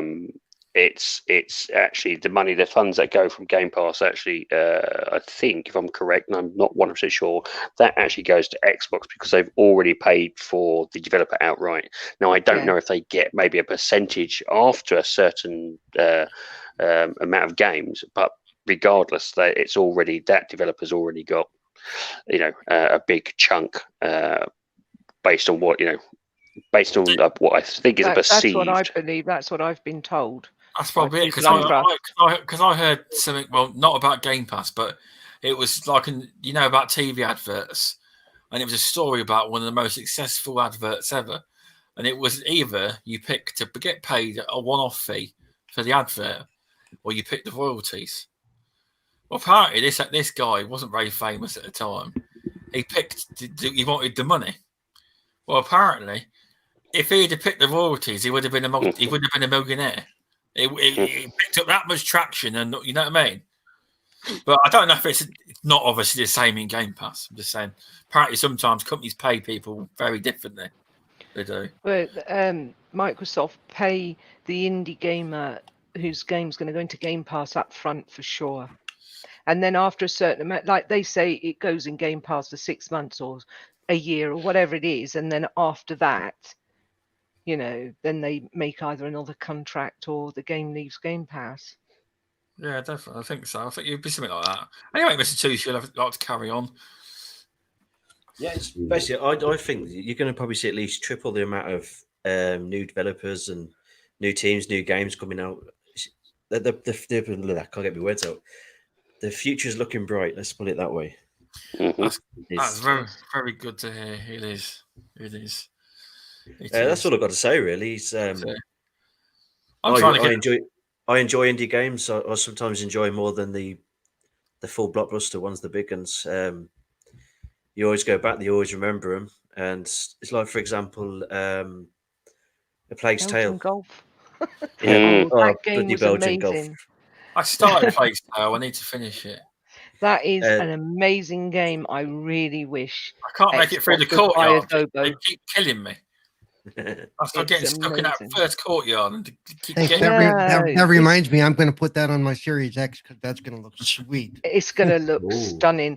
I really don't know how that little developer managed to make an amazing game like that. And if Xbox picked them up and put money behind him, I think they'd make amazing games. I really enjoyed that. I really got into it. I 100%ed it. I would play it again, actually. Speaking of indie games, it's on Game Pass. Yeah. Don't Nod, who's just done Tell Me Why. Did you know they've got another one coming out in December? Another game. Yeah, I'd heard of it, but I hadn't looked into it. It's called Twin Mirror. It's on the pre-order part on the Xbox store. Oh, fair enough. That's good to hear. Have a look at that. Right, the last panel member now. Now let's find out if there's an indie games fan, because at the moment it's stacked. Everyone's loving the indie games. What are your thoughts, BJ? There was loads of comments actually in the chat and from the panel members, so I'll try and have a go at this. I might take a bit of time, but I'll try to be quick. But there was just a lot of things that people said, and I'll just try to sort of wrap it up a little bit. And it takes me back actually to a podcast I had with the indie game on the September the 2nd. So some of those, I think, viewpoints might come into this. So it's difficult for me to answer the question in any sort of entirety. So it's just a collation of thoughts. So I can answer the questions based on my sort of narrow window or bandwidth of knowledge and understanding of the indie gaming scene. Probably a more appropriate candidate for this question would have been the indie gamer himself, right? But obviously it's predisposed in the chat. So first off, I think there was a few questions in the chat in terms of classifying what an indie developer is and how do you categorize an indie dev. Someone mentioned CD Projekt Red. They were until they went public. So now they're using public money, right? And they have shareholders as well. Oh, okay, understand. In addition to themselves, so technically they're not an indie developer publisher anymore.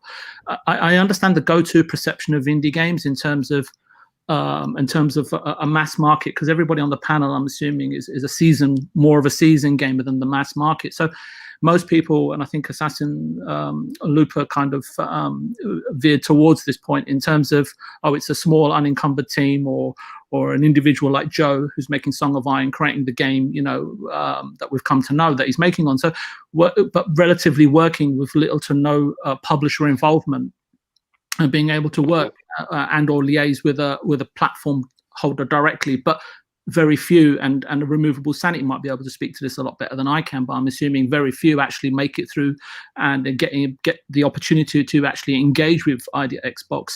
I'm sure there's many games that they miss as well that fall by the wayside. So It's true. Yep. So I'm trying to look at it sort of like with no emotion and no connection, just from a publisher and a developer, and actually the way and the maturity level of the gaming industry as it stands now. So some may say indie games are made within a smaller scope, lower production values, but with clear focus and direction, and very, very modest budgets. But what you find in those games that the author of them have built in their creative and artistic freedom. You can add to that and say indie gamers are seen as games made or carefully crafted with the purest of intentions and beliefs of the creator, and imbued with a lot of love, labor, and a lot of heart, right? And of course, I'm not sort of suggesting there's not any guts and determination, because there's a lot of that involved as well, especially when they're not just developers. I guess the first and foremost thing is to understand that they're human beings, right? And all the frailties and the doubts that come with that, whether you're making a small game or a big game, right?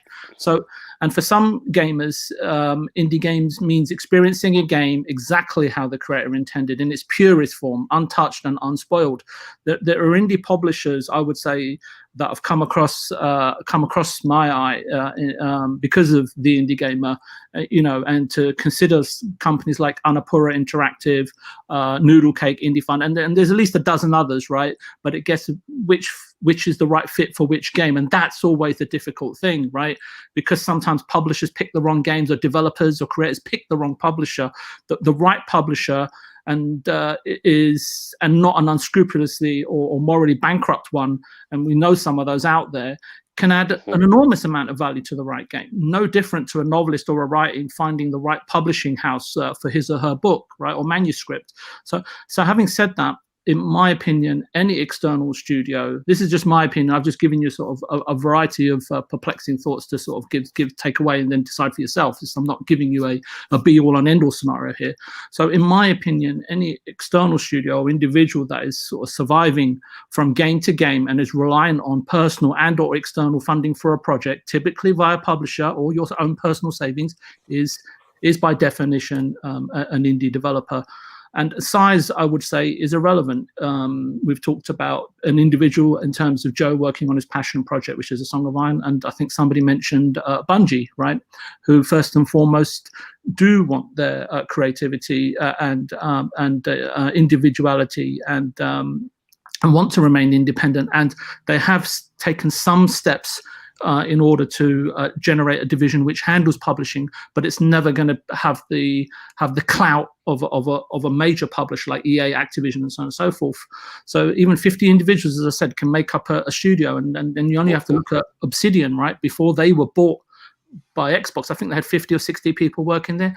And I said this on Indie Gamers podcast back in September, that Obsidian were one but bad game or unscrupulous or unethical or unprincipled or downright immoral publisher, right, away from closing their doors. Bethesda nor Take-Two treated them particularly respectfully or with good intentions. They just used them for what they needed, for the purpose that of delivering a product that they could go away and make money on, etc. And while Obsidian then sort of potted around creating concepts and so on and so forth, and then going to a publisher and waiting up to 6 months to have another project greenlit. And if you don't believe me, just go and watch the No Clip documentary on Obsidian. The owners of that company will tell you themselves exactly how it is for them.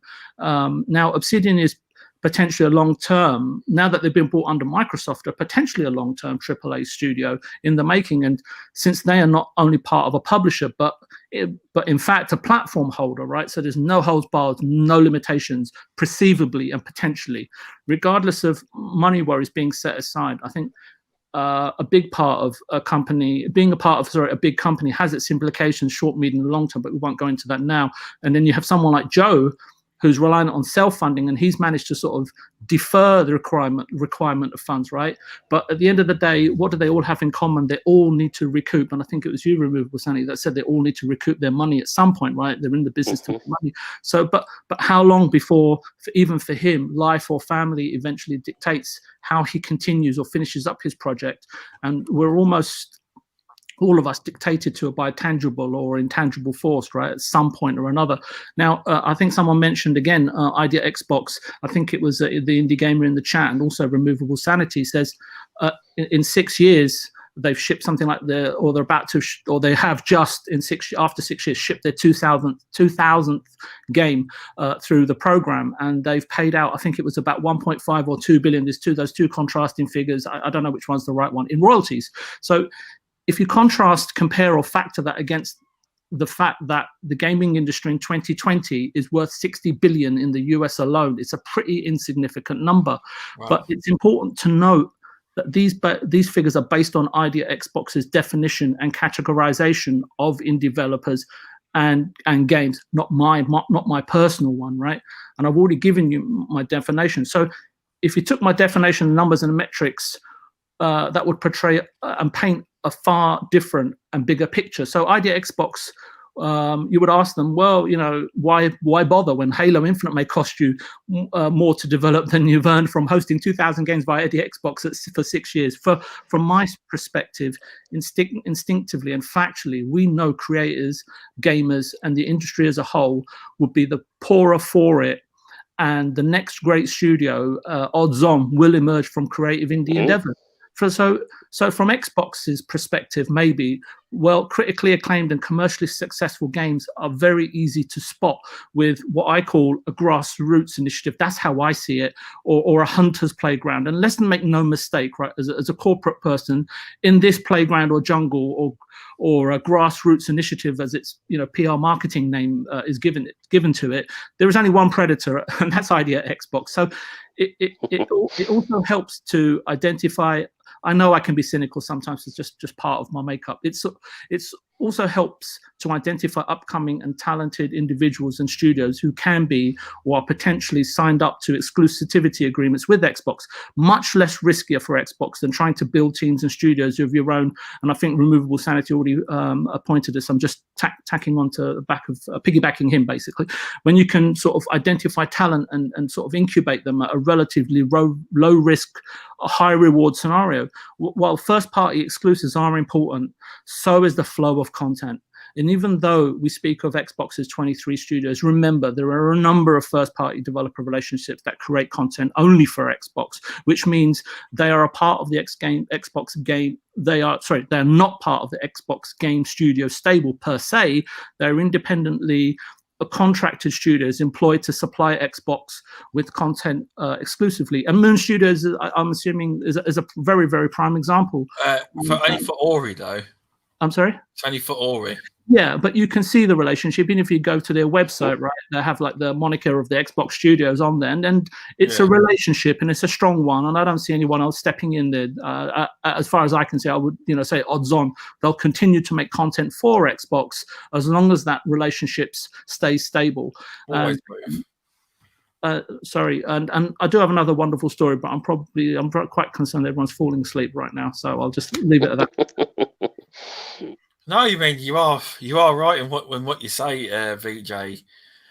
Obviously we were talking about the indie, what we define as an indie, Microsoft might not define as an indie, and it's just incredible. They've shipped 2,000 games and give out 1.5 billion in royalties. It's just incredible. It is. Yeah, and taking on to VJ saying, people may think, 2,000, that's not a very big number.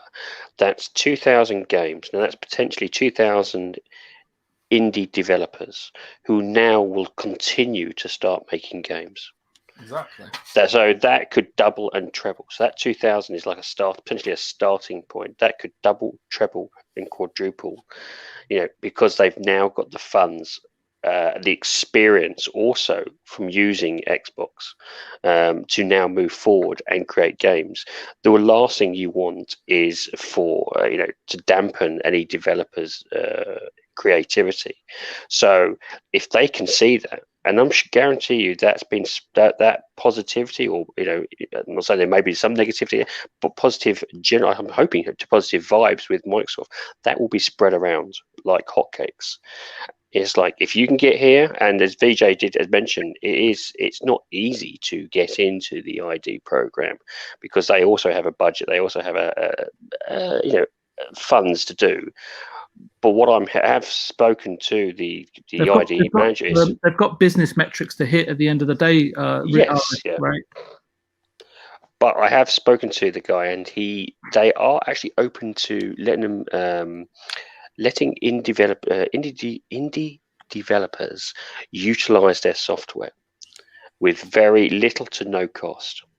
And as you rightly said, they're almost like training them up. It's the next generation, and you'll see these from university types. You'll see these from coming into the youngsters coming in trying to learn coding. They will. This is the thing I think I'm seeing from Xbox, is that they are laying the groundwork for the next big thing, as you rightly said, VJ. Sorry, RS. Just one thing that reminds me very much of. I don't know if you remember Epic, and when they put the Unreal Engine into universities and colleges, right?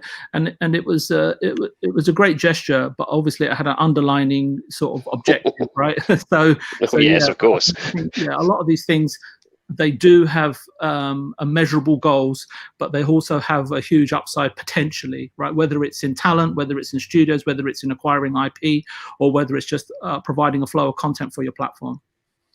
Yeah. With that, same reason that Apple went into the schools in 1984 and said, "Here, have these computers." Now, while we're wrapping onto this point, we can wrap into the next point, and hopefully you can all compact your answers if you can. Trying to get finished by the hour mark. I can see that as a nudge towards me. Wink, wink, VJ. Basically, a while back, I don't know which month it was in, because he's made a few Matt Booty has hinted that at some stage they want Xbox Game Studios for Xbox Game Pass to have as they said, AAA, AA or triple, and it basically they want a good game every 3 to 4 months now. Do any of you think that's a reality? In my view, my short answer, but I'll let the rest of the panel answer, I don't think that's a reality. I don't. Who would like to jump in on that one first? I'll let whoever wants to jump in. Looper? Yeah, I believe that Phil Spencer said that he will be pushing out 4 to 5 games a year, AAA, and I believe him. There's 23 studios. They're all making something. We have not seen hardly a touch on it. We've got a very small amount, and not all the studios that that were mentioned have been, that are making games that they've put out there. Fable is one that I'm really looking forward to, but I do believe that he will push around 4 to 5 AAAs a year once those studios get up and running. They've had the time to they've now got the backing and the money. They've definitely got the resources now. So yeah, I see it happening. Oh, I would say to a degree, but wouldn't you agree some of them games are going to be AA and not AAA? No, I don't. Oh, okay. No, I don't. I actually think it will be he's stated it quite clearly, quite openly in many interviews, and I think that with the 23 studios and probably more they're going to acquire, I can see it happening. There's probably, Chisnell Leach just wrote in the chat, there's actually 35 teams working on different games. So I didn't because each studio's got more than one team. Oh, not all are just one team, are they? A bit like when they make Assassin's Creed, you've got Montreal, Quebec, and the smaller ones in the other smaller countries.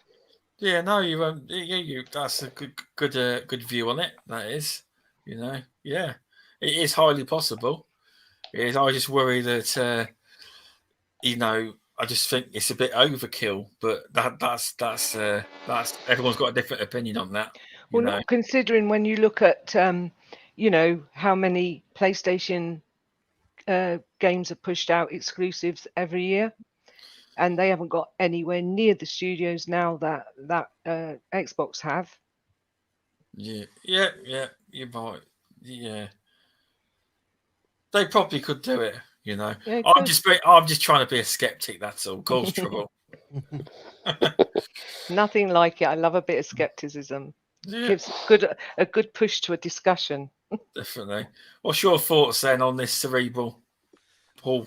I think she's right, and I think those studios that are now working under Phil, they're going to do their damnedest to get these games done. I mean, they're going to try to hit those targets, because I've also heard the other side that if they don't, they're going to have to answer to Phil too.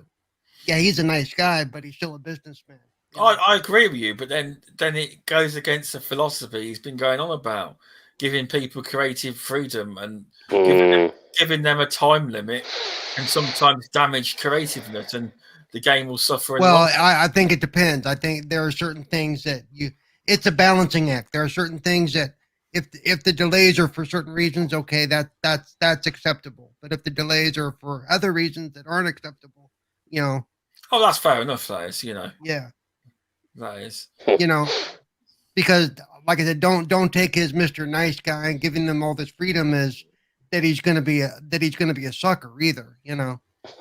Oh, no, exactly. I mean, technically wise, I mean, look at everything he. By the way, I was looking to see when he actually took over Xbox, the same year that Xbox was brought up, 2014. So that's another one under Phil's belt that has brought up, Microsoft. Yeah, well, that's good to hear. Yeah, that's very interesting. That is. I didn't know about all these projects going on. And Mabs was saying in the chat, where were we? Obsidian itself could be working on 4 titles. Yeah. Itself, without you knowing, And I think part of that too is Phil knows what we don't. He knows where some of these games are in their production schedule. So we don't have that information. No, you're right. But no, yeah, that's a good take on it with Cerebral. Very positive, and that is. We definitely know of 2, don't we? Grounded and Avowed. So, Grounded. Can anyone jump into this topic? If you want to jump in, we can do a jumping topic if you want. Jump into my jumping topic. Yeah, okay. So look, I might have some thoughts here. They might be controversial, but they're just thoughts, right? They're just for everyone to take away and make up their own mind. This is not like a oh, controversy, people! It's coming. I know. But I think this is one where me and VJ are pretty agree. Yeah. We'll just tell him to saw it off if he's wrong. So.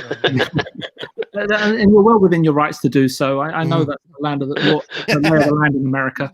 I haven't done any sort of calculations, but conceivably, as Assassin Looper quite rightly said, if Xbox decide to pursue the business goal, or in fact plan to deliver the immense public promise that Phil's made, then who am I to judge, let alone complain, right? As a consumer, right? We want it to happen, right? We've invested whatever it is, $500 or $600 or $700, whatever we conceivably, invest over the next 3 or 4 years. As I say, it may well be perfectly feasible. As I pointed out in the previous topic, it's not just the 23 studios. And I think I do apologize, someone mentioned that they had 35 teams, right, working at these. Yeah, I've seen that. Yeah. Right. So Xbox has supplying them content for this initiative or business objective, right? So they have those 23 teams, but they are presumably factoring in several first-party developers also, which aren't part of the studio base. And then what I'm sort of alluring to is Moon Studios, as we just talked about, and obviously Blooper, right, with the Medium, right? I'm not sure what the exclusivity is there, but I don't think that's coming to another format, right? Because as I was understanding, it was going to be an exclusive title for the Xbox Series X. So they have those parts. I think it's timed. Okay, I don't know, but I'm just saying that in addition to the 23 first-party studios, 35 teams, they do have these other products, whether they're indie games or whether it's something like Moon Studios. I'm sure there's others that I'm just not well versed enough really to speak to that, so I'll sort of steer away from that. And but they remain independent, and third-party games sort of Xbox signs up for day-and-date release, exclusivity or non-exclusivity.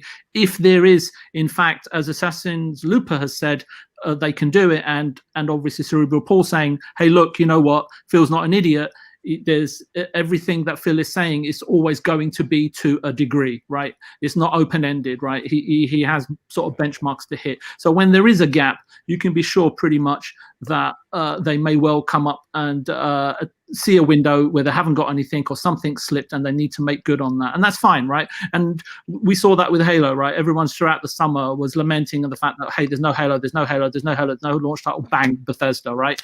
So everything is geared towards driving subscription numbers, and to do that, what Phil and Xbox fundamentally understand is that, look, we know this PlayStation, we know this Nintendo, we'll publicly say we have no issue with them, but what we want Xbox to be an all-encompassing environment where everybody's got both feet in, not one foot in and then the other foot out, right? If that makes sense, right? Not so to speak. So they want everybody's mind share completely invested into Xbox. So that's what I think the objective is, right? I'm already sort of like kind of getting to that point with Xbox, right, where they're probably able to do so. So from the outset, right, from a developer's perspective, right, games are not easy to make, right? So then it comes down purely for me is down to the quality of the product that we'll get. That's fine saying we'll get a game every month, but what will be the standard, right? From the outset, right, from creating a game, streams, rivers, and sort of estuaries, I think they're called, right, sort of thought, right, and creative thought converge into sort of oceans of ideas and mountains of information. And RemovableSanity will speak to this because he's in the software game, which is, and feel free to contradict me, right, which is always hard. That kind of level of information is always hard to disseminate and decipher based on the element or facet of game conceivement or development that you're working on, right? Hypothetically, we could be back here in 2 years and say, hey, we categorically now know one thing for sure: Xbox has provided us a great system and plenty of diverse gaming options, and is something always for everybody every quarter, whether it's a AAA or an A or a great indie game. I just don't know what games will be offered based on how Game Pass business model pans out, and as humanity sort of, if you look at humanity, right, we've evolved from primates to our current form, albeit millimetrically speaking, right, of course, right, over vast periods of time. That makes me stop to consider, and probably it's completely nutcase thinking, and wonder how will gamers of today evolve, and how the introduction of Game Pass will step by step evolve us, right? And let alone the introduction of a new breed of gamer that Phil is adamant about going after, which is the 2 billion mobile phone sort of users out there, and 700 million PC gamers out there, which, by the way, I think only 0.7% or 0.7% are subscribed to Game Pass at the moment, and eventually that number of new subscribers is going to outnumber us, right, the current gamers, and thus will that potentially threaten the content that's currently tailored for us, right, the early adopter, to the liking of these new users, right, and their consumption needs, right, and their complexities and their habits, right, for gaming, right. And with the evidence tells me so far, and it's not conclusive by any stretch of the imagination, is that there's always a finite amount of money, income, and revenue to be generated through subscription-based business models. If you don't believe me, look at the stagnation, stumbling, or now just modest increases in subscribers for Netflix, Amazon, and even Microsoft 365, right?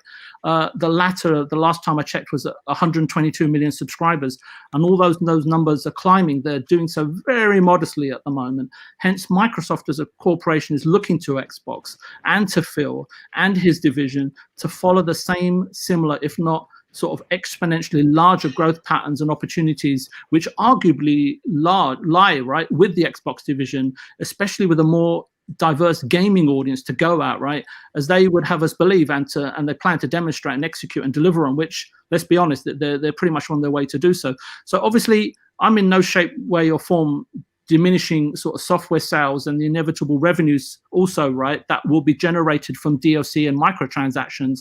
And you only have to look at what was it, Activision, curated something along, was it $1 billion in one quarter just from microtransactions? It's insane. If you extrapolate that out theoretically over a year, that's $4 billion.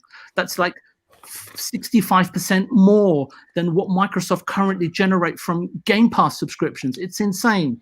And you can look at this, and I think that's part of Microsoft's business plan going forward. It can't not be. It's just too much money involved. And you can look at this and say, it's all nonsense. Who gives a shit? Absolutely. The way you transform people, and I'll leave you with this, right, and the masses, is to take things in stages and get people used to something as the norm in bite-sized chunks before moving to the next segment of your plan as a corporation or a business or whatever. If you're faced or confronted as a consumer with too much change, the herd pushes back. And we can see that from history, right? Just look at how much we pushed back against the 2013 Xbox One reveal. Calculated remodification of human behavior is what's occurring, and what corporations and government invest inordinate amounts of sums, right? And that they're concentrating. Why do so many people in everyday walks of life use the turn of phrase, remember what it was like back in the day? Looking forward into the future, we say, oh, what are you talking about? That won't ever happen. And it's complete and utter madness until it becomes a normal part of life. There is a saying, when insanity becomes normal, freedom becomes history. So, and we might see a situation where gamers of today become sort of poorer for corporate, based on corporate directives that they have planned for the future. And the sad thing is, only some of us will remember. Most will acquiesce, as we may well be the minority in a few years' time. Or you can just go through life and accept things what I'm saying, I guess fundamentally, you can't just go through life and accept things on promise or on merit you've got to be vigilant about it. I know Xbox have made huge amounts of strides, but I think this community has been the reason why those changes have been made. And I just don't want to get caught up in the euphoria of, hey, Xbox is great. No, we invest in them. We provide them the funding, right? Every single month, between the masses of 15 or 20 million of us, right? Providing them, $500-600 million a month to go away and invest on our behalf. And I'd just like to keep an eye on it. That's it. Yeah, no, you've definitely got some valid points. And by the way, there's no rush now. The only reason I was rushing because I believe that Mr. Tushi had to go at 12, but it turns out the podcast is on. Gaming Beyond the Box doesn't start till 1 o'clock here, so we've got quite a bit to go. If you want to keep talking, Did another 6 hours then, okay. Yeah. But no, you are right. You are right, VJ. Some very good points. You know, I'd probably like to tag on to VJ. I think, in my opinion, and probably it's the shorthand version of what VJ is going through. I think it's not the question of can they do it. I just interrupt you for a second. Jago, welcome, mate, and welcome, Cyber Gunther. Thanks for stopping by. Really appreciate it. All the chat, it's very fun, and great discussions in the chat. Thanks for stopping by. Really appreciate it. Carry on. Removable. Yeah, I think the question is not the case of can they do it. I think technically and mathematically, yes, they could probably hit those targets. But I'm alluding to kind of what VJ says is, should they do it? Should this become the norm? Should this become what we want to see? Because the question is, what will suffer because of this? Now, will it be quality? Hopefully not. Will it be production? Hopefully not. Will it be burnt out staff? Hopefully not. Will it be developers rushing things and doing regular patches? Hopefully not. This is where I feel I'm a bit like, I suppose, like guys, I'm a bit like VJ here. I'm worried at where this is going. I agree that we want a regular set of. We would like some AA or AAA games. We would like, yes, we want that. But to say every 3 to 4 months, that tells me that they have a program, and yes, that program can slit or move as any program can, but that doesn't give leeway to life. Life is chaotic. That doesn't give leeway to the individuals who are producing these games. You know, if they said we want to have 3 or 4 games every couple of months, that means they have to be tried, tested, developed, go through all the processes, all the testing. That means they have to hit deadlines. Now, yes, great for us gamers, great, you know, but inevitably, after maybe a year or maybe 2 years, it will take its toll and it will start to suffer. I would have preferred him to say, we have potentially 12 big titles and they're coming out through the end of the year, and leave it at that. And then if it gets down to 10 or 11 one year, or it comes up to 15 the next year, so be it. When someone starts to kind of, it's almost like someone to micromanage, and micromanaging any big projects generally doesn't go well after 1 or 2 projects. It kind of falters a little bit. People get tired. There's different situations. And then that sort of statement kind of worries me, just for the developers in general. How hard is Phil going to push these? You're right, he's a nice guy, but that, as you quite rightly pointed out, don't be nice guy to not to us, but I'm sure he's pretty tough, maybe firm, still pretty good to those underneath him. And I don't know, I'm in two minds. My mind generally, I think, is this a rush to push out games so they can say they're doing as well as PlayStation, when in reality maybe they should be just sitting back and say, we're going to provide you some amazing games, hold off a little bit, just wait and see, and don't give these deadlines. I think I would prefer that. Removal I Sanity. would as well.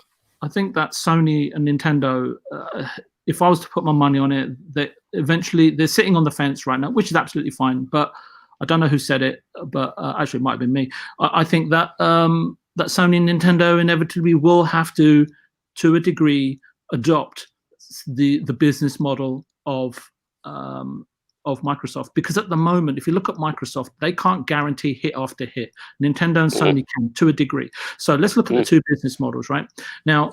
Let's assume there's 15 million subscribers, which generates, let's just say for argument's sake that they all pay $15 a year. That's 2.7. Let's call it $3 billion, right, of income guaranteed for Microsoft. And I spoke to Mr. Tushi about this morning. Only woken up and dozed up on my drugs. And now if you look at Sony, they have 4 first-party games out next year. Let's just say, arguably saying, let's just say they all sell 10 million. Fantastic, right? Now, that's 40 million units. Just say $60 for argument's sake. Even $70. That's 2.8 billion, right? That's 2.8 billion. So Microsoft are banking on 3 billion in guaranteed income, come what may, and Sony are investing X amount of hundreds of millions, hoping that they hit 3 billion in revenue from those two targets, which is the fairer, which is the less riskier business model. Right, as anyone can see in this clear light of day where Microsoft is at right now, and how Jim Ryan can come out and say it's not. I sort of forgot what he said now. He said it was not sustainable, and I think the CEO of Take-Two has come out and said it's not sustainable. I don't know all the complexities and nuances of the business model, but when I look at from a really macro level or bird's eye level or from outer space, you can see right where Microsoft have gone. Right, and to an extent, because it's going for free into Game Pass, we can let slide a certain degree of quality. But from Sony's point of view, when we've got to stump up $70 when we go to the store and say, is it worth it? No, I'll wait till it's $20, right? So effectively, you could say, well, 4 AAA games in a year's time, I'll pick them up for $80 versus paying $180 for Game Pass annually and hope that the games are good.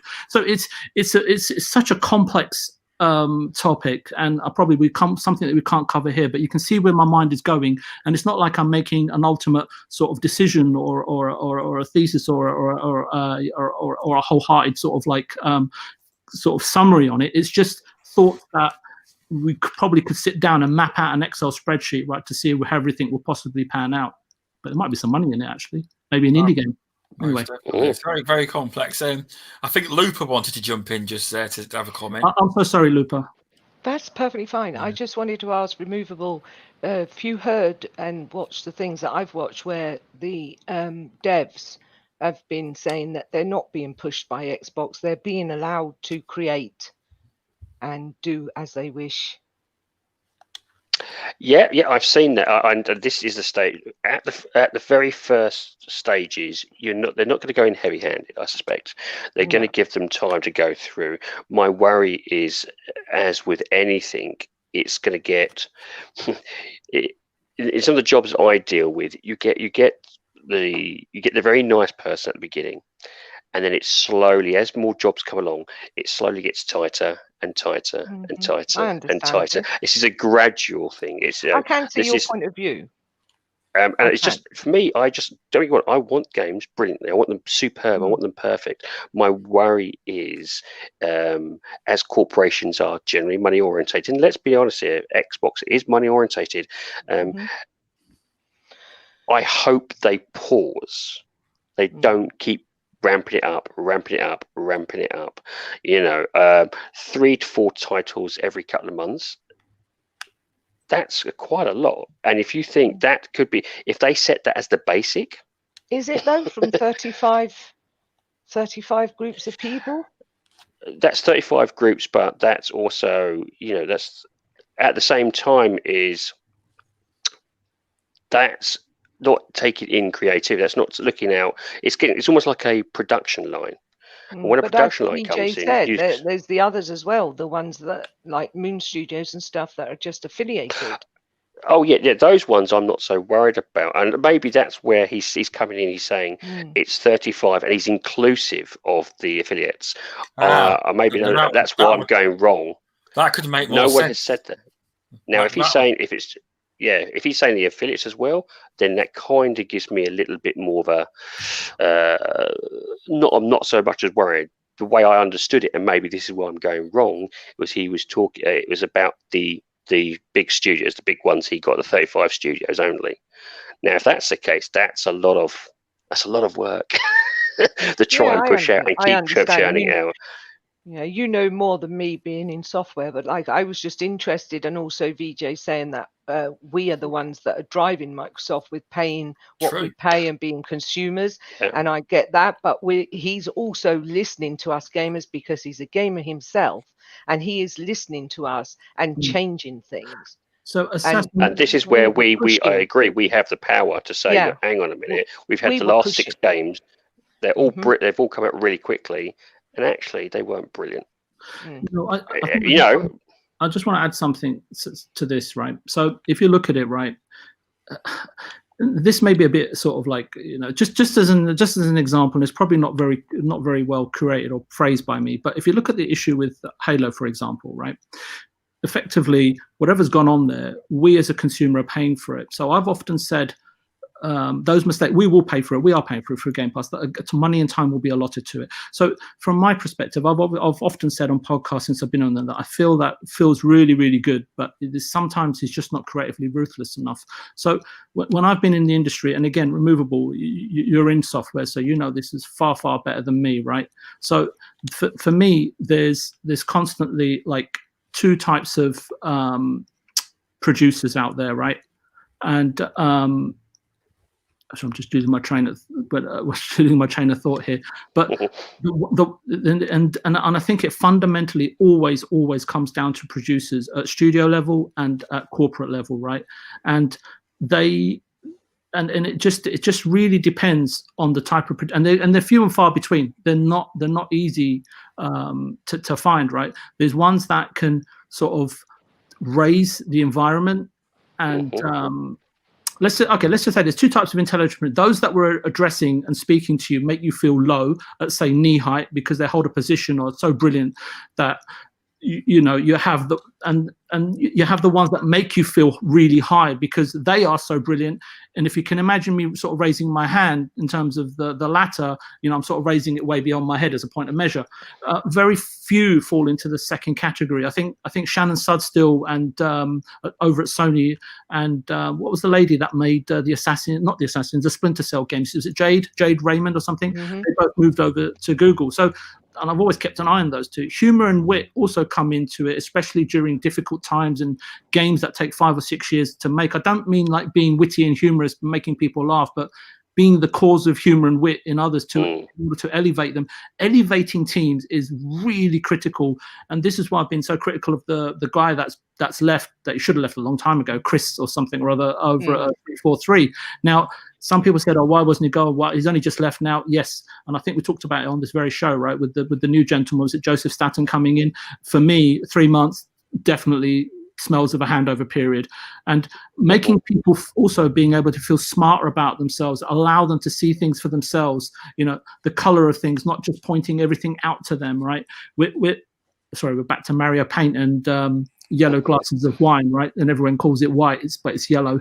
And I know the latter seems like a small point, but it's so important and so pertinent, especially if you're a producer. And I think my point here is a salient one, because a great producer must be talented, observing everything that there is possibly to conceive. Doesn't necessarily mean he's the greatest artist or the greatest programmer, but as the caretaker, as the trustee, as someone who's the communication link between the studio and the board is really few and far between. And I think that when you have that number of, it's hard enough to produce one good game, right, in the studio, let alone two. And you only have Tetsuya Nomura, right? He, the first time, for the first time, he directed Kingdom Hearts 3 and Final Fantasy 15 at the same time. And you can see the lowering quality. He's only human at the end of the day. So Final Fantasy 15 suffered. Yeah, I think 15 and I think this is what we're worrying about. Is then surely the gamer stands up and says so. That's what I'm saying. Well, we say with our money and our feet, we don't want to buy that game. That is rubbish. We're not doing this, and then things will change again. Yeah, but I think as where Vijay's coming is, as a Game Pass, are we going to let it slide? I'd like to think hopefully not. I'd like to think we'd still be as critical as if we were buying it outright. Or will we accept, another patch 3 months further down the line, and this is just generally because maybe they've got a program they want to hit, they have to hit to try and appear to be pushing out, or here to appear to visually be producing game after game after game. It's, for me, I suppose in a way, I think I would prefer, sometimes too heavy-handed approach is going to really cause problems. A little bit of guidance is the best way. And I think you're right, 100%. We are the ones who have the power. And as long as we keep up that criticism, this is a problem. If we find that 2 or 3 titles come out and they're all substandard, I'm not saying everyone's different version of substandard is different. Are we going to go, it's fine, there'll be a patch? Because if they can get away with it, and companies they will always push to the limit. They will keep pushing. Okay, they've let that one slide. Look at EA with microtransactions. They push and push and push and push and push. And it's the same thing. This is the way he said, this is 3 to 4 months every game. That's the start. That's not going to be the end. They're going to keep pushing that and pushing that and pushing that. I guarantee you that someone higher up, who isn't Phil, probably someone who's shareholder, is going, I want a big hit out every month. I want money coming into my account. They've got no clue of reality, them kind of people. No. And that's where Phil comes in, and I think Phil will hopefully, I think genuinely I believe he will back up and say, hang on a minute, you can't expect that. But there's going to be pressure on him. And the same thing, he can't also, again, I could be wrong, he can't fully micromanage 35 different heads, 35 different creative directors, 35 different studios. And it only takes one of them to kind of fall the wayside for that, potentially a team to go down the pan very quickly. Sometimes... as a very removable, right? You and Lupa were saying something, just went into my head, I know we can talk about this topic for a long time, but from a macro level, for me, the truth and the reality is very, very rarely pure, and definitely not ever simple. I guess what I'm trying to say is it's a nice want, but I'd like that to be not the starting point. I'd like that to be the end.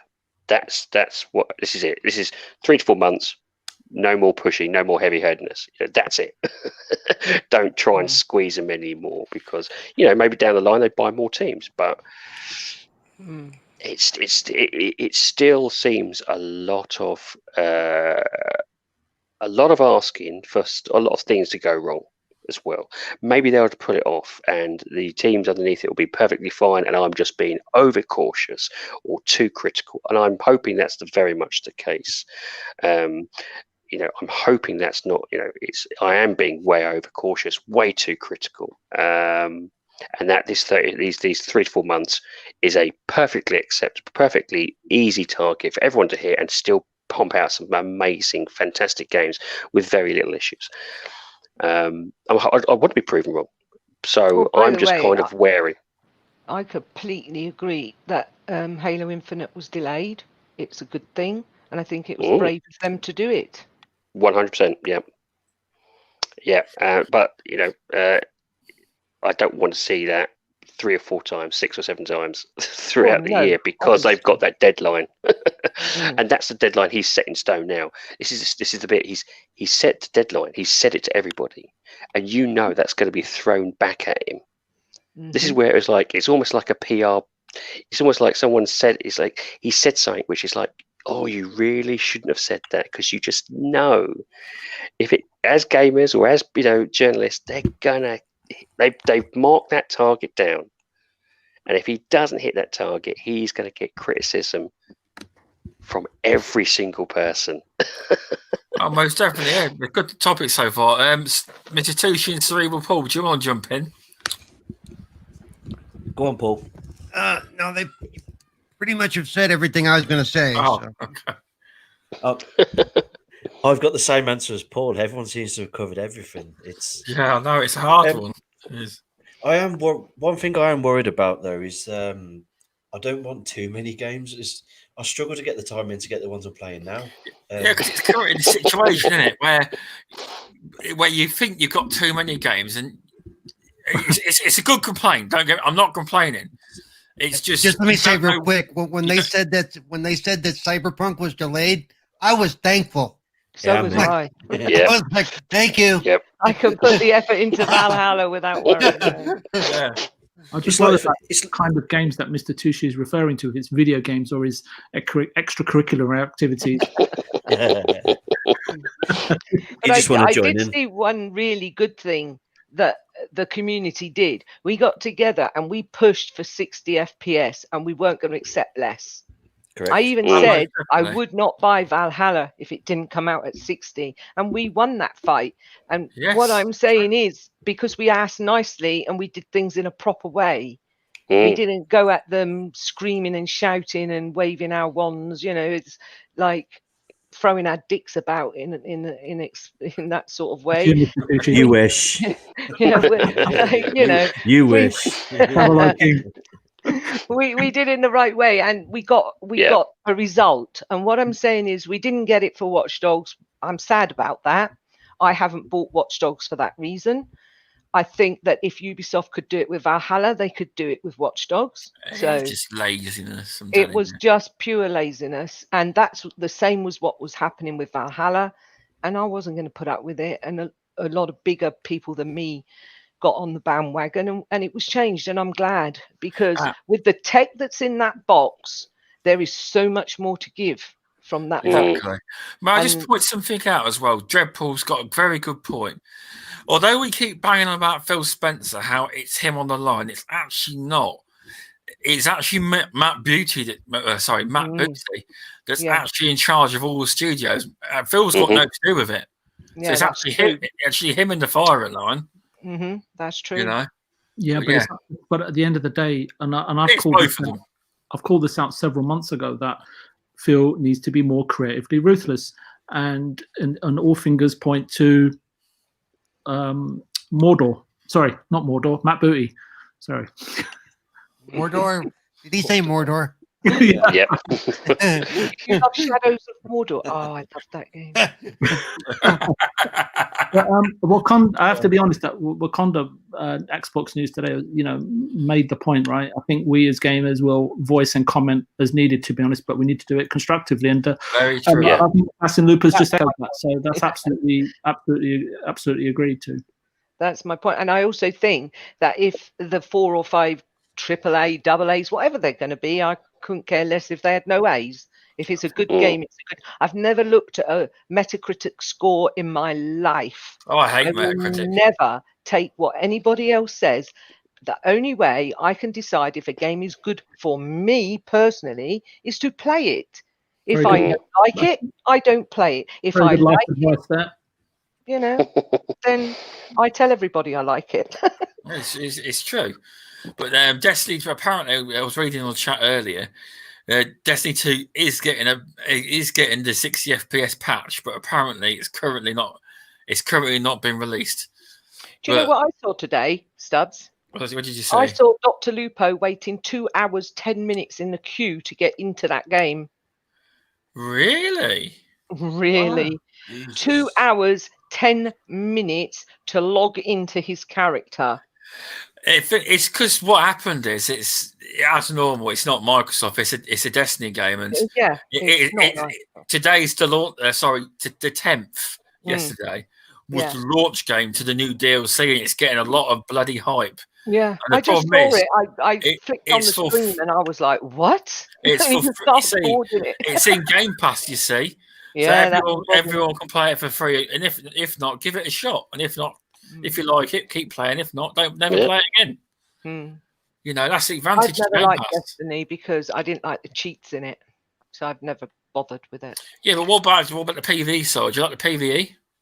I like PvE a bit. Yeah, I like PvP in a game. I'm quite happy to play any game, but I played that game for a while, and I was like, damn, this is ridiculous. How can he be doing that? That's unbelievable. So yeah, then I found out there's lots of cheats in it, and it just didn't appeal to me. And then as I got older, I couldn't do the reactions quick enough anyway. So fair enough. It's just, you know. Actually, kicking back onto what Loop has said, I think, I know we said we saw is indie games the generation, the thing of this generation.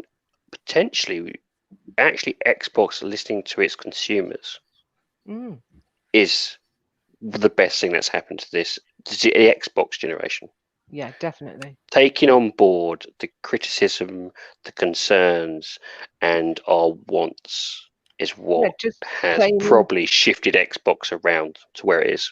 Definitely, because he's a gamer, so he knows our beefs and how we feel about the game. So he is listening more to gamers and learning what us gamers want and implementing it. And I think it's a brilliant, transparent way that he's been this past at least a year or two. And I just think that's why he's levitated Xbox to where it is today, instead of Xbox players feeling like we're trodden on, downbeat, always underneath the cosh because the others are so much better. We're actually open wallets. Proud. We can be proud though to be Xbox gamers for a change. Yeah, I think Phil and his team have harnessed and personified the phrase, I don't know if you guys have heard of it, capitalizing on failure. And that's a really powerful place to come from. And I think arguably, well, it'd be very difficult to argue that they have delivered. No, sorry, not very difficult not to argue that delivered on their, how can I put it, moonshot, shall we say, right, to an incredible degree, if not to an outrageously high and exemplary standard. And it's an endeavor, such as this, like fashioning a prototype, let alone delivering a commercial commodity, and more so one that can deliver gaming experiences, engagement far beyond our imaginative sort of comprehension. So many good intentional, should I say, endeavors as Phil sort of evokes, fall by the wayside. Just look at the amount of gamers these days that don't even complete a video game, right? So it's this very, very difficult thing to do what they've achieved. May not be the best example I've just given there. It's getting late for me, but you get my drift. Has everyone gone? Oh. No, I agree. I think it's. Everyone fell asleep or thrown out of the chat. I think. I'm probably not saying. I think we're right in saying that we as Xbox users are a lot happier. Yeah, that's what I was in general. That's exactly what I was trying to get across. I think at the beginning of the Xbox One generation, it was ambivalent. I suspect my feelings were towards it, and now coming to this generation, yeah, I'm happy. Yeah, that sounds like that in itself just tells you, doesn't it? That gives you a boost, and it gives you. It's not about competition and what plastic box you play on. I would play on a PlayStation. I will play on anything. It's not about that. It's about feeling good for a change, feeling like we're going somewhere, feeling like something's being achieved, and feeling like every game I play, I'm in awe. And I'm like, how did they do that? That's amazing. You know, like Mr. Tushi said about the water was running down the car and you could see it cutting through the dirt. And like that, to me, that's fantastic. The little details. And I just look at some of the games and I think, you're such incredibly talented people. I just wish I had half a brain to be able to do what you do. Oh, And trust make me. so many Oh, people don't knock that. happy. We all have individual talents. I'm sure Trust you me. have talents just as well. Trust me, Luca. You know, spending 2 years, 3 years, 4 years, 5 years on such an endeavor, it can suck the life out of you. Trust me. Oh, yeah, I We know. as gamers, you know, trust me. You know what they say, right? Be careful what you wish for. So, Oh yeah, Lupa, if you didn't realise that VJ's had experience in the video game industry in the past. yeah, McDonald's. Yeah, I know. I did know that, but like And the fish and chip shop. what I was trying to say is that if I can see those little bits and I can feel happy to play games on that box with those talented people that have spent, I mean, how amazing would it be to make 25 million gamers so happy?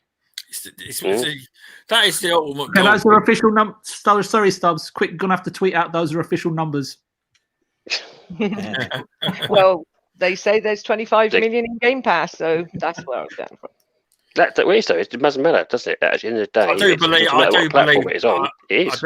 I do believe once they officially announce it, it will be about 25 to 30. But for some reason, like Tim Dog said, they seem to be announcing them in increments every time they jump 5 million. They jump 5 million, and it's like they're holding them back. You know, it's very careful. It's PR, and it's smart.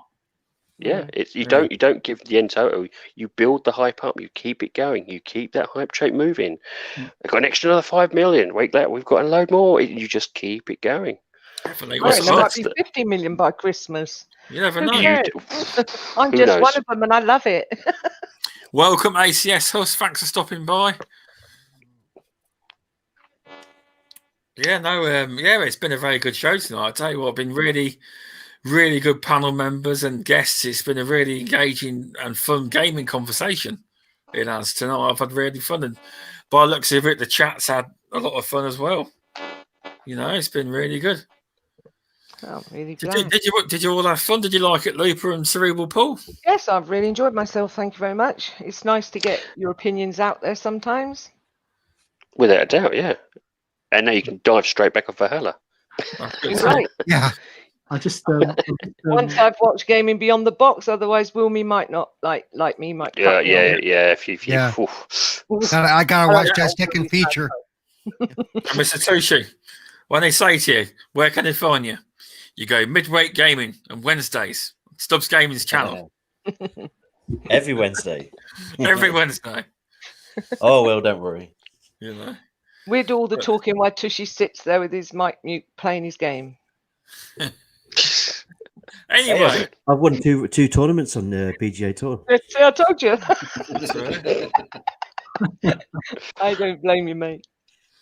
Where can we find you? Assassin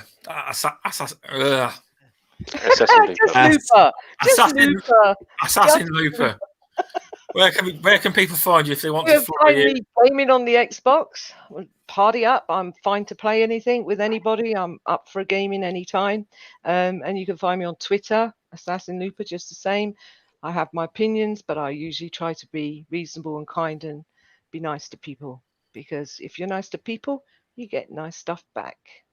It's called karma. Definitely. You're a very good gamer to play with. I've recently had a few games here on the community game night, and it's been fun. It has really been fun, yeah. Definitely. Even if I do get a bit, how can I put it? Not nasty, but like fed up with Flemish sometimes. I think we all get fed up with Flemish sometimes. Because you're always driving that bloody bus, isn't it? Yeah, Well, sorry, look, I shout mean, out to you, mate. I hope you got a console and all. I hope you're doing well. But yeah, no, it's been a really good time tonight. Thanks, Cerebral Paul. What can you tell people where they can find you if they want to follow you or follow you on Twitch, etc., all your socials? That would be it. On Twitch, it's Cerebral Paul 1, or on Twitter, rather. On Twitch, it's just Cerebral Paul. And that's about it. And I'm not streaming right now because I'm waiting to get a new splitter in for because my old splitter doesn't like my new Xbox, and I am not going to play it on less than at least 4K. So I just can't do it anymore. Mostly because I'm going blind. Mostly because I'm going blind. But So yeah, and I'm always around on Twitter if you have any questions or anything. And if you want to see humorous, look up my unboxing on my Twitter from last night. And I'll have to watch that definitely. Oh, it's on now. Yeah. Fantastic. Yeah, no, yeah, that's going to be good. Yeah, it was interesting. But I Well, made to some. be honest with you, I actually had. Was a TV incident recorded? No, that was the night before. Oh, damn. But I Oh, actually had a couple of people from Microsoft that wanted me to do it, and I speak to that, because it's from a disabled person's point of view. yeah. So you sit to see the struggles, the issues as well. Right, So that's also right. good for everybody generally, because you'll be surprised what difficulties there are, which you may not think about. Which I suppose, do you believe Xbox? I think what they. Do you think? Go ahead. Sorry. No. Do you believe they did a good in terms of packaging and everything like that? Was it easy for you? Opening up the packaging was cool. I mentioned it in the video. The one thing that would have been nice, given the size of the box, a handle. Because, yeah, you could be right there. Yeah. because See? one of my hands isn't that good. So for me to handle that big old box is actually kind of awkward. I'm glad I had a husband. That's all I can say. Well, I don't Because have a it's husband, dense. so It's dense. It's quite dense, that box. It's a heavy. Yeah. Wishes. thing. See, people keep saying that, but I wouldn't find it heavy. But I'm quite strong. You can't even get to the front door. You're right. I can't even get upstairs. But yeah, that was my big thing to them is that box. It would have been nice to have a handle so I could pick it up and move it around a lot easier. Other than that, I love because that's the second time I've had something with that packaging. The other one was the adaptive controller, the Microsoft adaptive controller with the peel off tape and the easy open boxes and stuff. That stuff's awesome. I mean, that's incredible. It was funny because I watched the guy from Digital Foundry, and he cut that tape to open his box, and I'm like, dude, you didn't have to cut the tape, man. It was Just pull it. yeah. Oh, okay, fair enough. But no, yeah, it's good to hear. I definitely will give that video a watch, most definitely. But now, one thing I noticed, a lot of people now. I don't know where it was. Some people slacked off the big YouTubers about the review. Yeah, they're going to give it good. Now, what I noticed is where they may have made a mistake slacking the YouTubers off. Now, the Elite controller, if you look at the new controller, if you look at the controllers, that little, they call it the D-pad? It looks like the D-pad. That bit looks like the bit on the Elite. Yes, the Elite too. And I think Yes. some people have mistaken thinking the big well, obviously they know now they're wrong, but people won't ever admit they're wrong. At the time, thought they all got given Elite controllers with it. No, they are wrong. Yeah, they are Massively wrong. I'm holding an big Elite 2 in my YouTube- hand. It's a different controller. It's a different controller altogether, and the big YouTubers that I know of praised this controller massively. Oh, definitely. Yeah, they did. I've watched a few of you. Thanks, Jamie Richardson. Thanks for that. And thanks, everyone, for stopping by. Now, Mr. Removal Sanity, the rising star of YouTube. Where can everyone find you? This is me and Nobody. He can be found on Twitter. Of course, be found on YouTube or Xbox under the name RemovableSanity, or even Minds.com. So I'm always up for a chat, as you can probably tell. But really, it's a thanks to everybody for letting me on, and especially our guests, because they always play. They're fantastic to have you guys on. I enjoy chatting. I don't know what more to say. Really good time. It was. I'm just glad that Assassin Loop had 2 shows to warm up to go on, so she's all perfect and everything's working fine. I do. I do my best. Yeah. Means we get I'm back a on then. There's no trier. excuse now. I'm a trier, if nothing else. Definitely. Now, podcast, the guy that's on every podcast in the world, Mr. VJ. Where can people find you? Oh, nowhere really. I'm going to hide myself in a cupboard with a bacon sandwich and a cup of tea. But just a quick word to Cerebral, Paul. I think this is the second time we've been on together, and it's always a pleasure to hear the point of view from the other side of the pond. Loop, I know you've sort of never sort of been on a podcast with me before, probably quite rightly too. And just a note to your something you said about karma, it just prodded something in my head. It is amazing these days how a few lines of words can spread around the world for good and for bad. So yeah, everyone should be mindful about what they tweet and how they tweet and with the intent that they tweet with. And as you probably gathered from spending 2.5 hours on the show for me, I'm a sort of despairing pessimist at sometimes, and I'm not always at peace with myself, especially my mind and fighting spirit are always racing, and need to bring it out in some sort of order is not always easy. So I may try some pills, but I think I might take your advice and play some games instead. Mr. Tushi, well, we chat all the time, so I won't really dwell on you for too long. And Stubbs, yeah, thanks so much for having me on the show. And yeah, it's been really, really good. And I haven't forgotten about you, Mr. RS. Yeah, it's always a pleasure. Oh, okay. And on Twitter, at Viewpoint Gaming. Oh yeah. Just disregard that last sentence from Stubbs. Mr. Tushi, have you got any final words? Promote your community game night, etc. Yeah, if you want to come and join in, just find me on Mr. Tushi on Xbox every Saturday night, 9 o'clock. This weekend we're going to be playing Forza Horizon 4. Forza. Noof one in America. Call of Duty, I think. Yeah. Nice. Assuming my game is finished updating by then, yes. Poor Paul. Yeah, no, thanks for coming on, everyone, and thanks for the guests for coming. It's been a fun show. Thanks for a lot of chat. Indie Gamer. Fantastic topics, Stubbs. Fantastic topics. Yeah, I'm trying to come Stubbs, because it was great topics, and I've really loved chatting with everybody. I'm trying to come up with more topics rather than what's in the news. So I'll try and do it next week as well. People need to be more open-minded to other people's opinions. Definitely. Yeah, thanks Indie Gamer for stopping by. Jamie Richardson. Thanks everybody in the chat. And Pong Soul, which is on every single podcast known to man. Pong, I mean, at one point, Indie Gamer was everywhere at one point. Now, I reckon Pong Soul, you're everywhere, literally. Respect to you, mate.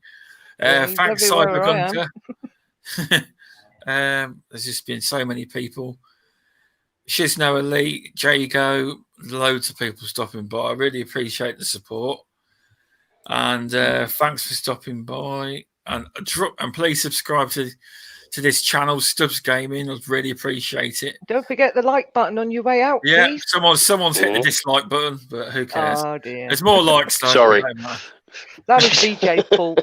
I know, it's pretty bad that every show I'm on, I get one dislike. I'm pretty sure it's me, but you know.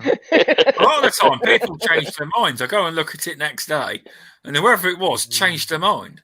It was last time. You know. So anyway, yeah.